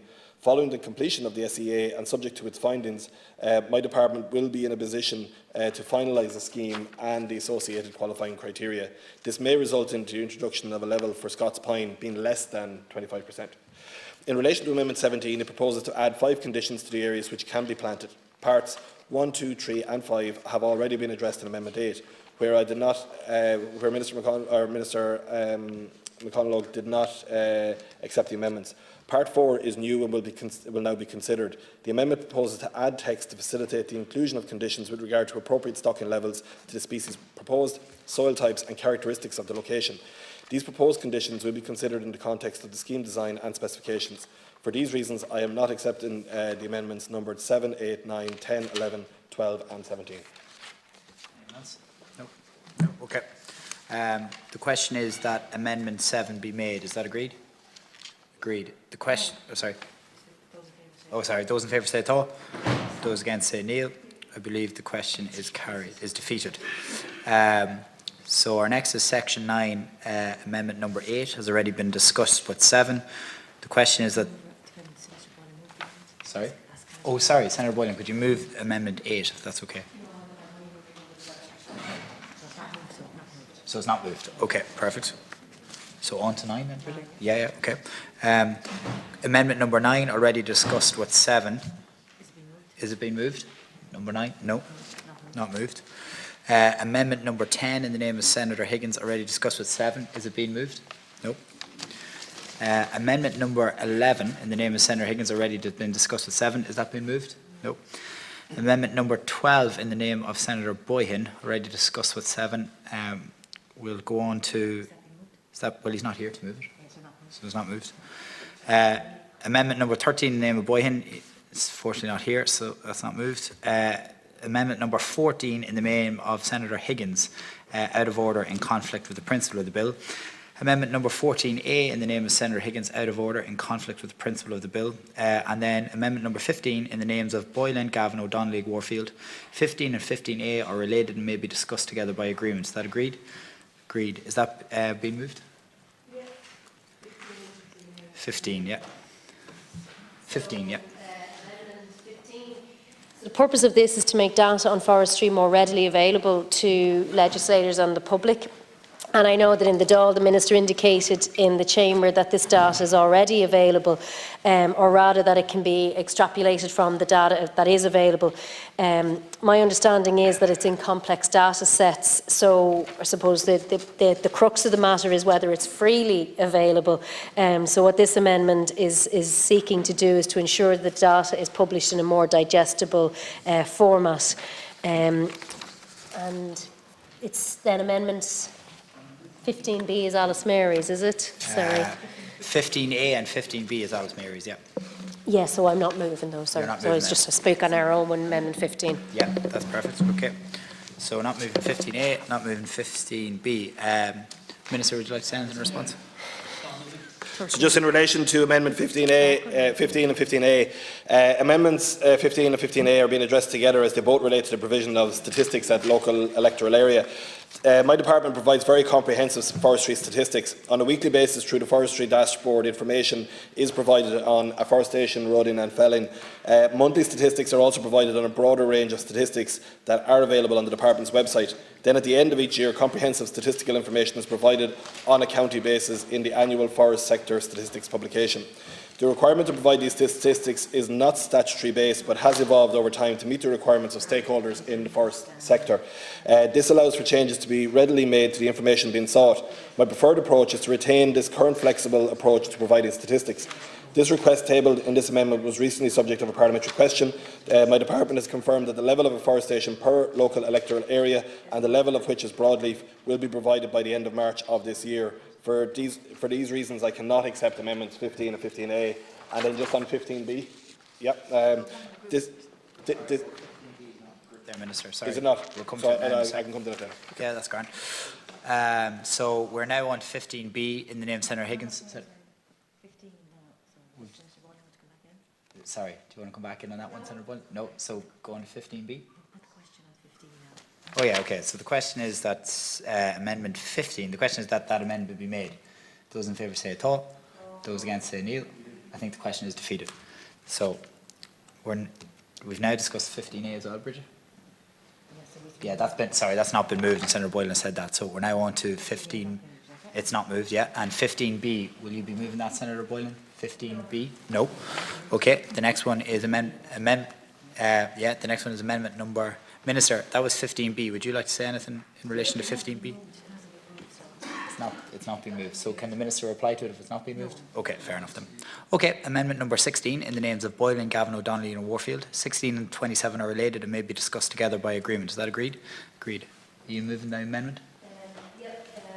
So I think in relation to Amendment 16, it's the amendment asks that the Minister bring any scheme arising from this legislation before the Dáil for approval. And the reason that we're doing that is that forestry policy, as has been discussed here and discussed at length for the last 2 years, has failed utterly in recent years. There's been a systemic failure to deliver on targets that have been set and to ensure the forestry policy does exactly what it should do, which is to deliver for the environment, communities and the economy. So I suppose the argument is that the amendment will call on the Minister to bring any scheme that arises from the legislation to the Dáil for approval so that it has that democratic oversight, which I suppose has been lacking in terms of the forestry industry to date. Anyone else? No. Minister? It's 16. So amendments 16 and 27 are being addressed together as they both propose to insert a requirement that any regulation to introduce a scheme would be laid before and agreed by both houses of the Oireachtas. My department manages a wide range of schemes that provide support for landowners. These schemes are introduced in a manner which engages with stakeholders across the sector and the wider public. In advance of the development of this scheme, the Department will be undertaking a strategic environmental assessment, as I said earlier.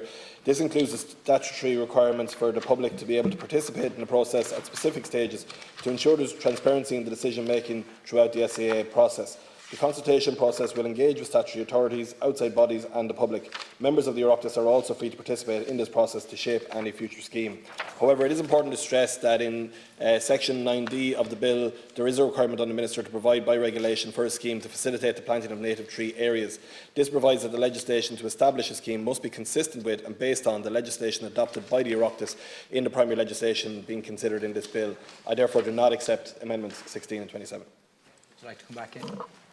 Senator Boyle. Yeah, I suppose I can speak as well to Senator Higgins. I move Amendment 27 of Senator Higgins, which is similar around that the regulations under this section be laid before and agreed by both houses of the Oireachtas. I suppose, look, Article 15 of the Constitution vests the sole and exclusive power for making legislation in the Oireachtas, and with these provisions the Minister is seeking extraordinary discretion on the making of regulations which will have to ensure they are compliant with a significant body of EU environmental legislation and Ireland's obligations under the Aarhus Convention as well.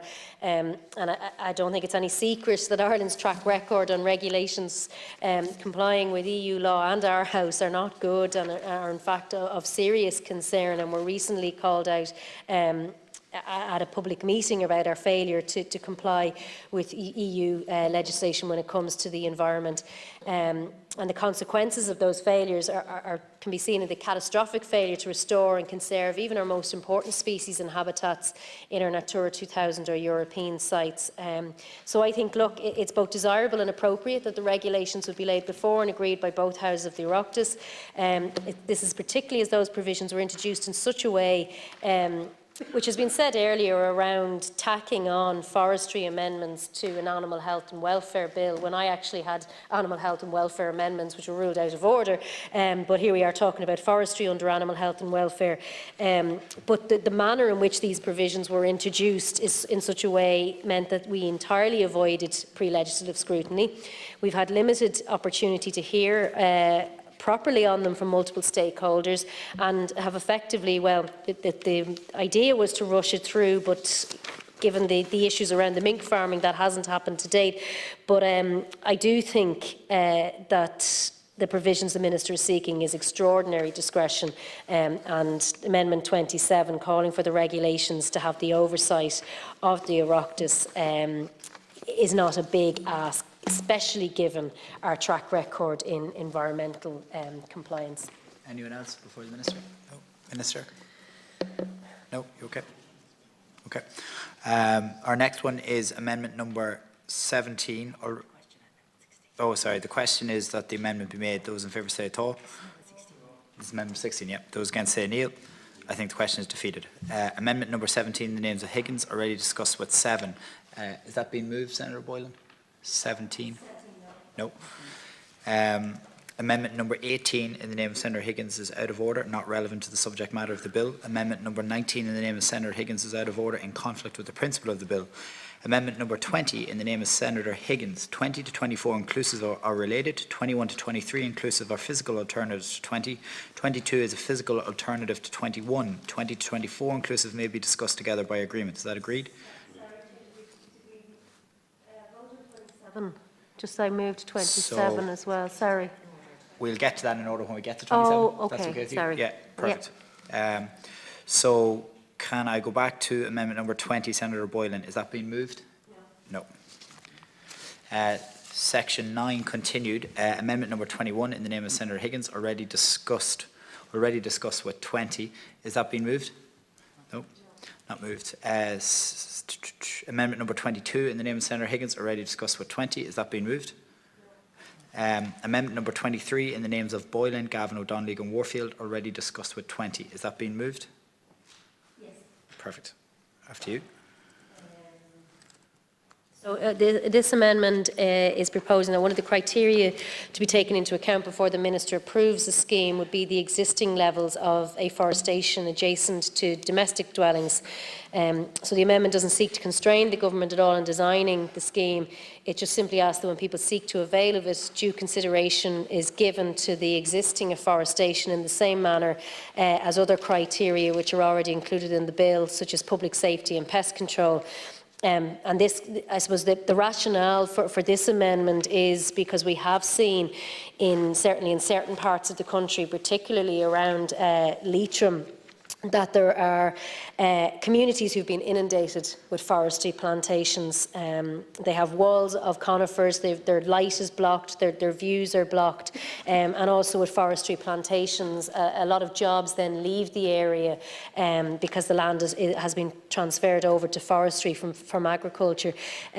So what we don't want to see is to add to the burden of those who've been inundated with forestry plantations. So, as I said, that's the rationale behind it. Anyone only has to go to the parts of the country to see where we're coming from in this, that the existing levels of afforestation will be taken into account in the criteria. Okay, Minister. So, in relation to Amendment 23, my department has long established procedures in place for taking into consideration the level of forest cover adjacent to domestic dwellings. Setback distances are most critical when a building is surrounded by forests. In the General Afforestation Scheme, provisions are made for tree planting adjacent to buildings through the scheme requirements. For example, our existing requirements in our afforestation scheme state the setback distance from dwelling houses and associate buildings is 60 metres or 30 metres where written consent of the owner is granted prior to approval and must be observed. So, at a minimum, the requirements of the afforestation scheme will also be applied to any scheme to support the small-scale planting of native trees. These requirements will be detailed in the terms and conditions of the scheme, and it is not necessary to include these in primary legislation. In addition to setback distances from domestic dwellings, there may be other conditions we will also need to include in the terms and conditions of the scheme to protect environmental features, and these will be included in any new scheme as it's developed. So, I'd like to assure and reassure the senators that as part of the design of the scheme, my department will be undertaking a strategic environmental assessment, which the public will be able to participate in to ensure there is transparency in the decision-making process throughout the SEA process. Following the completion of the SEA and subject to its findings, my department will finalise a design of a scheme and associated qualifying criteria. This may result in the introduction of additional measures with regard to the level of forest cover adjacent to domestic dwellings, including other environmental features. I can assure the deputies that all necessary best practice with regard to planting adjacent to domestic dwellings will be included in any new scheme designed in terms and conditions. Minister.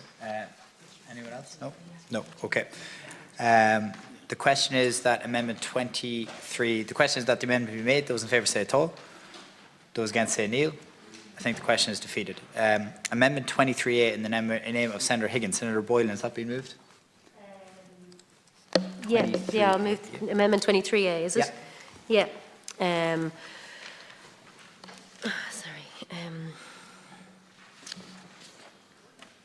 I won't speak to it, sorry. I'm just... Not been moved. I'll move it. Okay. Yeah, no, it's fine. Okay, no problem. It's not been moved, yep. Amendment number 24 in the name of Senator Higgins, already discussed with 20. Has that been moved? No. No. Amendment number 25 in the name of Senator Higgins, has that been moved? No. Amendment 25.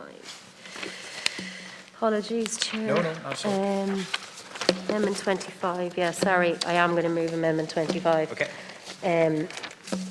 So this amendment seeks to limit the operation of the unlicensed planting of forestry enabled by these provisions so that it cannot happen on peat soils where the effects on climate change are complex and often exactly the opposite of what we're trying to achieve here in relation to climate change. So the amendment, as I said, Briefly, first touching the context the Minister established for these changes, and then secondly make reference to, I suppose, the best scientific advice we have available to us from the February 2022 IPCC report on the negative consequences for climate change from poorly considered afforestation and afforestation on peat soils. And I think we heard of maladaptation when it comes to planting on peat soils. So Amendment 25, as I said, it's to address that issue of afforestation on peat soils where the climate change implications are unclear. You know, Ireland's Climate Change Advisory Council, they advised and had their concerns on unintended emissions and warning against planting on peat soils. While they said they were supportive of enhanced afforestation as an offset for emission in the agriculture and land use sector, but they did highlight the risks associated with the poor siting of monospecies afforestation, stating in the Carbon Budget Technical Report that afforestation needs to be properly planned to ensure it does not result in unintended emissions or negatively impact biodiversity or water quality, and it should not, for example, be undertaken on peatlands, which would turn a present-day carbon sink into a future carbon source. And as we know with peatlands, and we've heard at length on this both at the Climate Committee and to a lesser extent at the Agricultural Committee, that the best thing that we can be doing with peatlands where possible is to re-wet them and to reconvert them back into carbon sinks. So afforestation on peatland is not the best use of that land. It's not the best use in terms of addressing our carbon emissions. And I know that the Environmental Pillars letter of the 2nd of March to senators on these provisions expressed their extreme concern, and they reflected that the Climate Change Advisory Council's view and advice on the dangers of poorly considered and located afforestation is supported by a growing body of international research which highlights that the Irish Government's approach of using overly simplistic targets for land use change, such as the number of trees planted or annual afforestation rates, can be misleading, contributing to policy failure, misuse of carbon offsets and even increased greenhouse gas emissions. So the simplistic target-based approach is exactly what we are trying to mitigate against with this amendment, so that we get the best outcomes and avoid the worst by limiting the planting of unlicensed forestry on peat soils, so that it must go through a stricter licensing regime, and we can all be sure then that the legal assessments necessary are conducted and that the public can properly have a say in the environmental decision making. So, Minister, as I said, that's the rationale behind this amendment. It's based on the best science. It's based on the advice of the Climate Change Advisory Council. It takes on board what the IPCC has been saying about maladaptation and the Environmental Pillars letter that also expressed their concerns on this. So I hope you would consider accepting this amendment. Thank you. As Senator Boylan has outlined, the amendment seeks to exclude the planting of native trees on peat soils. I recognise the climate change and other legacy issues that have been created by afforesting peat soils in the past. However, we do have examples of woodland such as birch naturally occurring on peat soils. Full consideration of the types of soil to be afforested will be given full consideration during strategic environmental assessment and appropriate assessment. The land types of afforestation document sets out the potential eligibility of land for support under the afforestation scheme. Unsuitable land includes a range of sites that are deemed to be unsuitable for afforestation under the afforestation scheme due to site factors. At a minimum, the requirements of the land types of afforestation document will be also applied to any scheme to support the small-scale planting of native tree areas. For these reasons, I'm not accepting this amendment. Senator Boyle? No? Okay. The question is that amendment number 25 be made. Those in favour say aye. Those against say nil. I think the question is defeated. The next amendment is amendment number 26 in the name of Senator Higgins. Is that being moved? No. No. Amendment number 27. Is that being moved?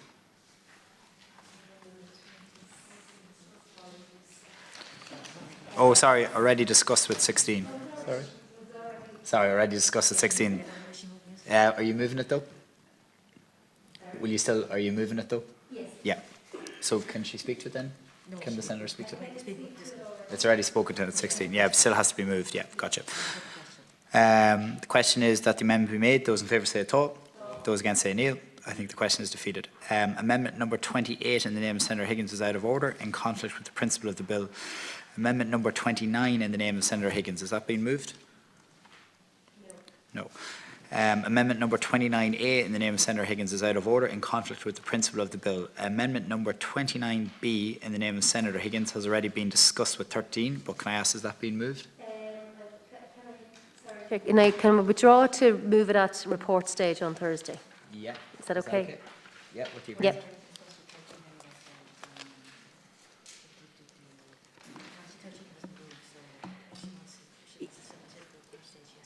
It's, Yeah, so if you want to, I'm getting advice from the professional here. If you want to submit it for a report stage, it has to be moved. Is that okay. And the issues discussed, yeah. Is that okay? Yeah, so I'll move 29B. I think it's just that the wording has been changed just for report stage, but it's about the native Irish pine, because I suppose for a long time it was believed that the native, or the pine wasn't native to Ireland, or had become extinct, and it was then re-imported from Scotland, hence the name Scots pine. But actually I believe that a small stand of native Irish pine has been found in the Burren, and it's around using that type of pine. But as I said, the wording, Alice Mary Higgins wasn't happy with it, so she wants to reintroduce it at report stage. So that's 29B. Minister, would you like to respond to that? Or? Yeah. It's 29A, isn't it? 29B, Minister. A? A is out of order. 29B. Okay. Oh yeah, no, but it's about the native Irish pine. Yeah. Burn pine, yeah. So look, it's proposed to insert, the amendment proposes to insert native Irish pine, burn pine to the list of native tree species. I take it here that the Senator is referring to the small population of Scots pine in the Rock Forest in County Clare, which is said to be derived from the original native Scots pine trees. While people refer to these trees as native Irish or burn pine, these trees are still considered Scots pine and will therefore be eligible to be considered for inclusion in any future scheme aimed at planting native tree areas. Senator Boylan, would you like to respond? Or? No. Okay. The question is that amendment 29A be made. 29B be made. Those in favour say aye. Those against say nil. I think the question is defeated. So the next one is amendment number 30 in the name of Senator Victor Boylan. Yeah, so you can discuss 13 with 30 if that suits. The issue that they're related, so he didn't move 13, but he can speak to the issue now. You can speak to the issue now if you wish. Okay. Yeah. Well, I'll just be very brief because I sort of know the outcome of these amendments. Sorry. Sorry, Senator. So you're happy to formally move? I'm going to formally move. This is Amendment 30, and I'm going to speak on it. And this relates to taxes per capita, the common U, and the issue in relation. It's on the list. The appendix at the back of the bill, and it includes it. And I suppose my only concern is, one, what's the rationale? We know that the tax per capita common U, given the leaves, are poisonous. This is the official briefing from Teagasc. The leaves are poisonous to most livestock. The seeds are also toxic to animals and children. And we're now proposing to keep this on the index. Very simple. One, tax per capita is very expensive to grow. It's difficult to grow. It's difficult to seed. It's difficult to germinate. I can't see too many farmers wanting it, and I know many farmers cutting it down. And it just thought it pretty logical that we wouldn't include it. Now, I know we haven't that many indigenous native conifers or evergreens, and that presents problems. So, look, I understand that in relation to the other three amendments about the pines as well.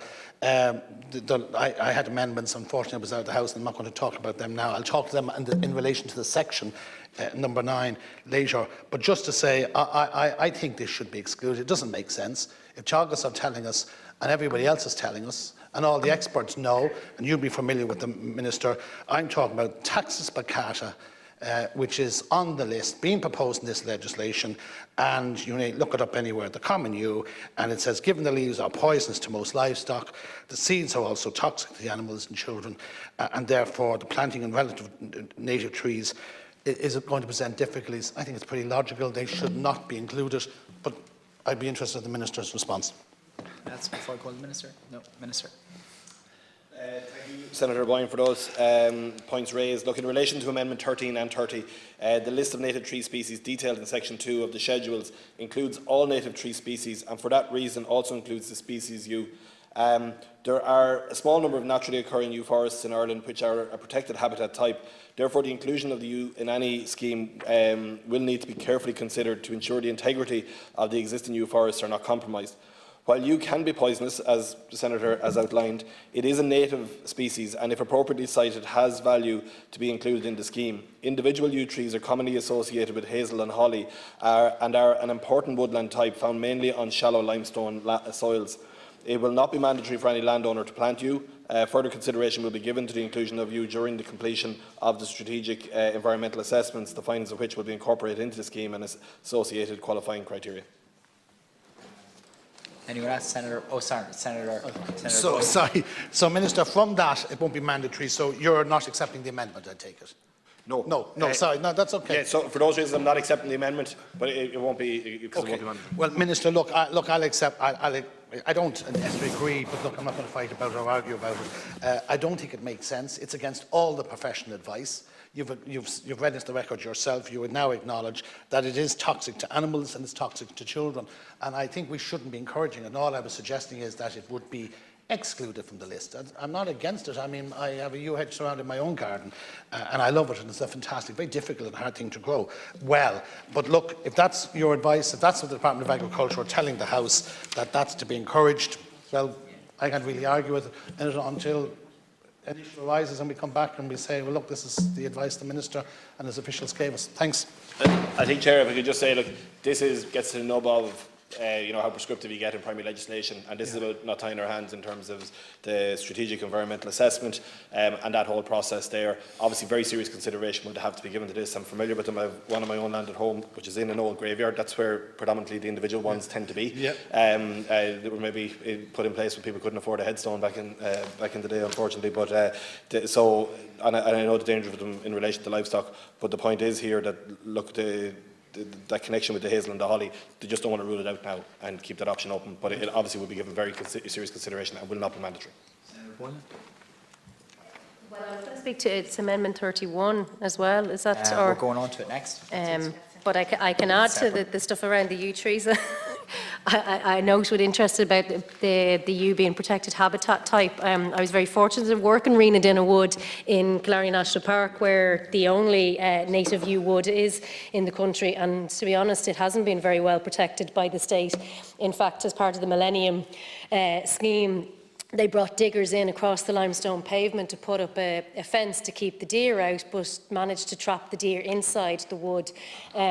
So there hasn't been very good protection of yew habitats. But look, I'll just keep my points to Amendment 31, which is again around native tree species that should be added to the list as opposed to ones that should come off the list.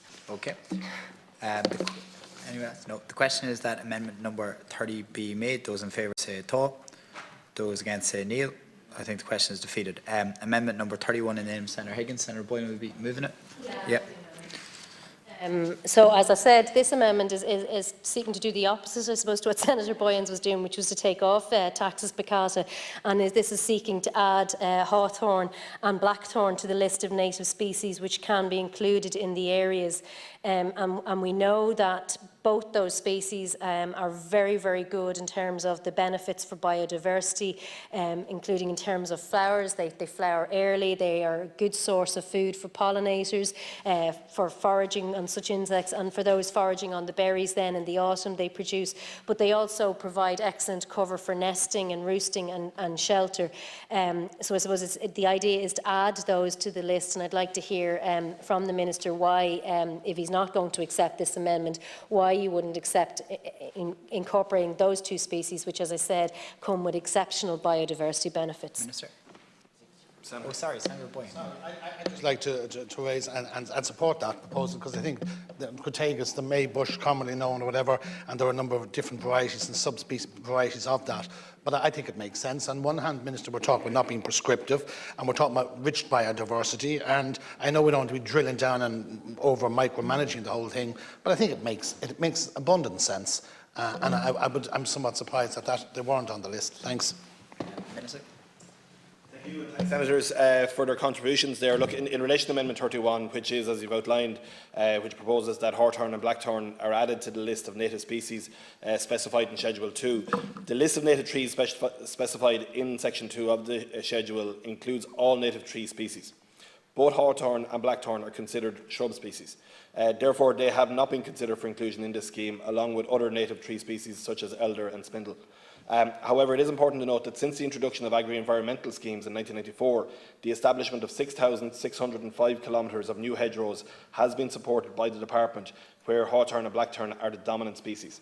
This work will continue in future agri-environmental schemes. If a landowner wishes to plant these species in association with the trees listed, this can be considered as part of the scheme design. But for that reason, I'm not accepting Amendment 31. Senator Boylan. I mean, I don't know where you're getting your advice. Crataegus, I have one in my own garden, it's 40 foot high. That's not a shrub. That's a tree. They're all over the place. Though you know them all over your own part of the country. They are trees. They're listed in the Hilliers International Book on Arboriculture. They're not shrubs. I mean, any fella that can come in and tell you that they're shrubs, I don't know what they're doing or where they're coming from. And now, if that's the sort of advice you're getting, I'm now really concerned. They are trees. I studied horticulture. I plant them myself, and I plant them in my own garden, and I don't understand it. And they are recommended, and they are rich in biodiversity in terms of the berries, the seeds, the flowers. And they're also something that's quite hard to impregnate and get into. So it protects bird life inside. That is one of the great things. And they will grow anywhere. If anything, if you had to come up and said, well, we've too many of them and they're all over the shagging place, I could understand that. But to suggest that they're not trees, I'd be looking for a job in the Department of Agriculture tomorrow. Thanks. I'd love to add that my experience of working in the National Park was that hawthorn and blackthorn were trees, but I think Senator Boylan has put it better than I could. You know, and the agri-environmental schemes, look, there's stuff going on with them at the moment, just given the situation with Ukraine and that. So I don't understand why these two species couldn't be added to the list, because, as I said, they're not shrubs, they're trees. So, Minister, maybe you will take that back and reconsider it before we go on to report stage. Okay. The question is that amendment number 31 be made. Those in favour say aye. Those against say nil. I think the question is defeated. So that is Section 9. Senator Boylan, would you like to speak to the overall section, and then Senator O'Reilly? Yeah, Senator. Do you want to go ahead? No. Yeah. Okay, thanks. Well, I just want to raise an issue, and it's in relation to pine, Scotch pine, and I know there was this percentage that was talked about, and I'm not going to rehash the amendment, but I would be interested in the Minister maybe putting on the record his view, or the Department officials' view, that they wouldn't curtail that, reduce that down. I had suggested that we would reduce the number, and I'll tell you why I'm saying this, and this is just a commentary now at this point, is that we know that the Scotch pine, and my colleague is right, Lynn Boylan, Senator, when she talks about this indigenous pines that were found down in the Burren, and in fairness to the School of Botany in Trinity, they did a lot of work on this and have written a paper on it. But there is this disease that is now threatening pines, and it's Dodestroma, and its common name, the common thing is needle blight. And Dodestroma needle blight is caused by fungal pathogen. Now, this is not me making it up stuff. This is Teagasc and people at the National Botanic Gardens and the School of Botany in Trinity. And the symptoms appear as red bands on needles affecting leads to premature needle death. And this is now a very, very common issue for pines. And we're now going to say that you can plant up to 25% of these trees at 20. And I think we have to be cautious. I mean, we've had Dutch elms these years ago, and when you give such a big percentage of concentration on planting, I'm not against pines of any description, but I'm just conscious we have ash dieback now, and we see the real devastation that that's causing all around the country. And when you invest heavily in a particular species, particularly in these what are small plantations, these aren't going to be huge plantations by any means. I think we should tread softly, and I'm not expecting the Minister to change anything here today in this legislation, but I'd like the Department to be mindful that we now have a serious threat of this fungal pathogen in our pine species in Ireland, and we are getting reports of it every day. And I know we have EU passports, etc., that cover health in this area, but it is something we should be concerned about, and that's why I would say I'd caution on that percentage of pine being planted in these mixed plantings. But look, it's something we can be conscious of. As the Minister says, these are ongoing issues, but the ones I think we need to seriously be careful about. Thanks. Thank you very much, Cahir, and thank you very much, Minister. I just wanted to have an opportunity to speak on this section, on Part 3 in particular, to say really that I think a lot of important things have been put on the record here today. And I think that a lot of the issues that have been raised are important, and I think that the Minister and the Department recognise that, and the answers have really shown that. Fundamentally, the section is about ensuring that we have a scheme to provide incentives for farmers and other landowners to plant small areas of native woodland. That's the point that we want to get to, and we're very passionate about it, I think it's fair to say. And I know I've spoken to Minister Hackett about this numerous times, and her passion for it does shine through. I think that a lot of the issues that have been raised, as I said, are important, such as whether you plant on peaty soil, and you've outlined there where birch has been found quite successfully and contributed to biodiversity in certain circumstances, or if there are otters present, which I know Senator Boylan has raised. And that's why I think the very fact there's strategic environmental assessment and an appropriate assessment on the scheme itself is the most appropriate thing to now happen. And you've given your commitment, and the ministers, all of 3 ministers now at this stage, have been in here and have given commitments around full consultation. And I hope that does it does mean what you say it means, Minister, that there will be consultation on it, and I think that we'll certainly be here to ensure that happens. Regulations are an important part of the legislative process. They're an important part of what has to happen in order to make sure that schemes work on the ground. Not everything can nor should it be put into primary legislation, but we always, I think it is fair that we do have an opportunity to put on the record through this process what it is that we'd like to see in the regulations, and I think that has been done. So look, that's really what I wanted to say. I'll come back again when it comes to report stage, but for the moment I would thank everybody for their engagement on it, including those who have been engaging from the public, and I hope that continues through the consultation process. Thank you. Minister, would you like to respond to the overall section, or are you okay? Yeah. No. Want to make on conclusion, but yeah. Yeah, we'll take that. Will we take that now, Bridget, at the end of section 10? I'll make the point in relation, and thank the senators for their comments, but just in relation to a specific point of Senator Boylan. Look, Scots pine is still a recommended species in our forestation scheme, but there is monitoring of that disease ongoing, and like you highlight the damage the likes of Dutch Elm and that has done before. So we are acutely aware that there are challenges in these areas, and we're keeping a very close eye on it. Oh, sorry, yeah. And because just coming back on that idea, the birch on peatlands, which are pioneer species, but there'd be no, is my understanding is that this would allow for the full list of native trees to be planted on peatland. Is that correct? So it's not, you're not just talking about the likes of birch that's sort of self-seed and are pioneers, but it could be any one of the list of trees.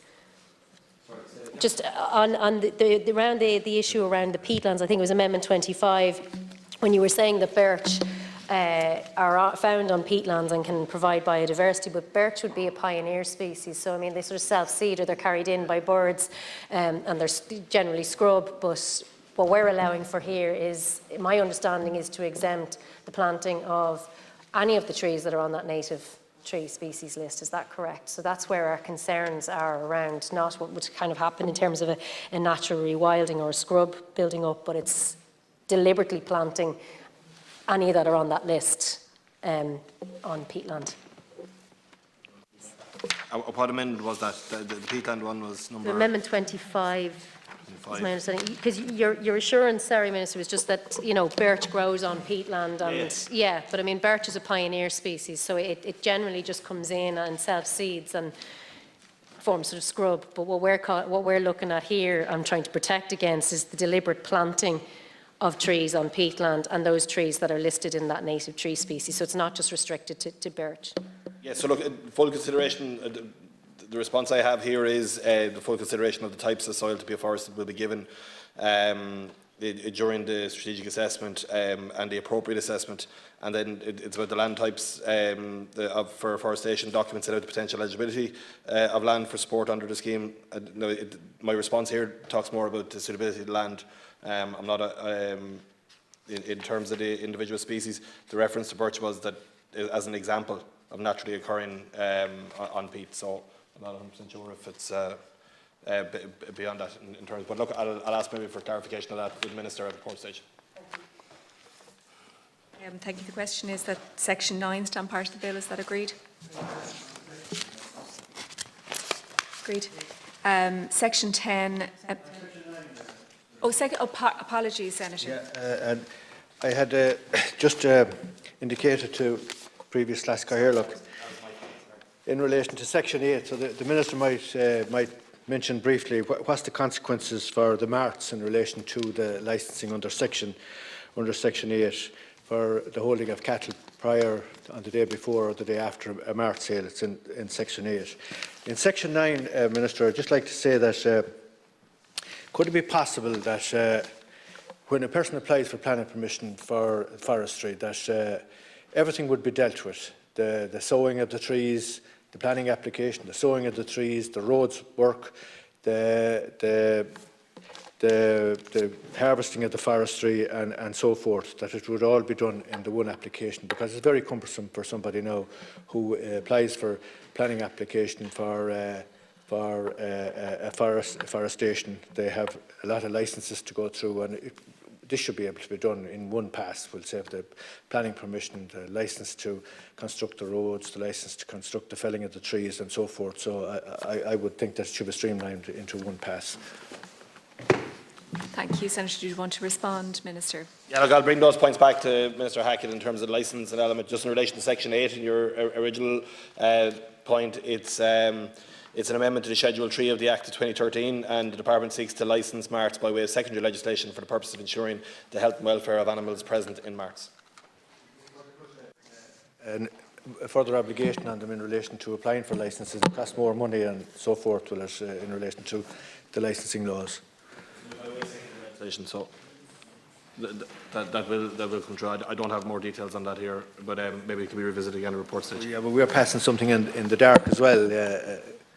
Yeah. Look, I have what I have in front of me here. So in terms of that, that's it's about the secretary. There was no amendments put down in relation to this. Yeah. So I probably would have had a more detailed note on it if there had been amendments put down on it. Thank you, Minister. That Section 9 stands part of the bill. Is that agreed? Section 10,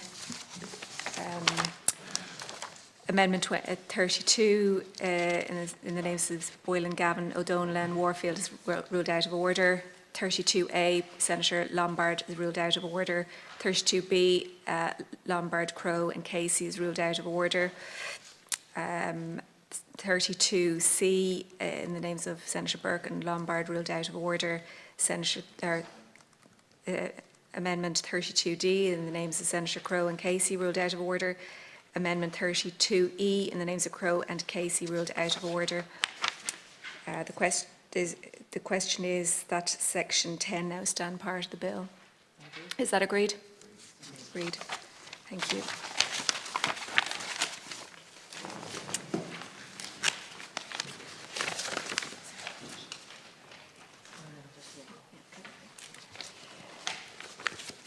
That this be the title of the bill, an act to amend the Animal Health and Welfare Act 2013 to provide for the prohibition of the breeding, rearing or keeping of specified animals solely or primarily for the value of or the manufacture of products from their fur or skin, to provide for a system of compensation to persons who, before the coming into operation of the prohibition, were engaged in the fur farming of mink pursuant to a licence under the Muskrats Act 1933, to confer on the Minister for Agriculture, Food and the Marine the power to make regulations for the purpose of licensing livestock marts, to repeal certain provisions of the Animal Health and Welfare Act 2013 relating to the licensing of animal marts, to amend the Forestry Act 2014 to make provision for schemes to facilitate the planting of native tree areas, to repeal the Milk Miscellaneous Provisions Act 1979 and to provide for related matters. Is the title agreed?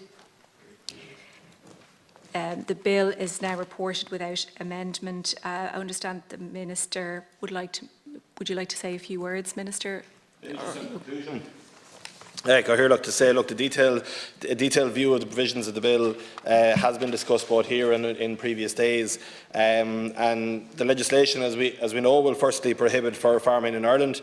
This legislation also makes provision for a fair and reasonable scheme of compensation that my department will make available to the tree farm businesses affected by the prohibition who are currently operating legitimate businesses.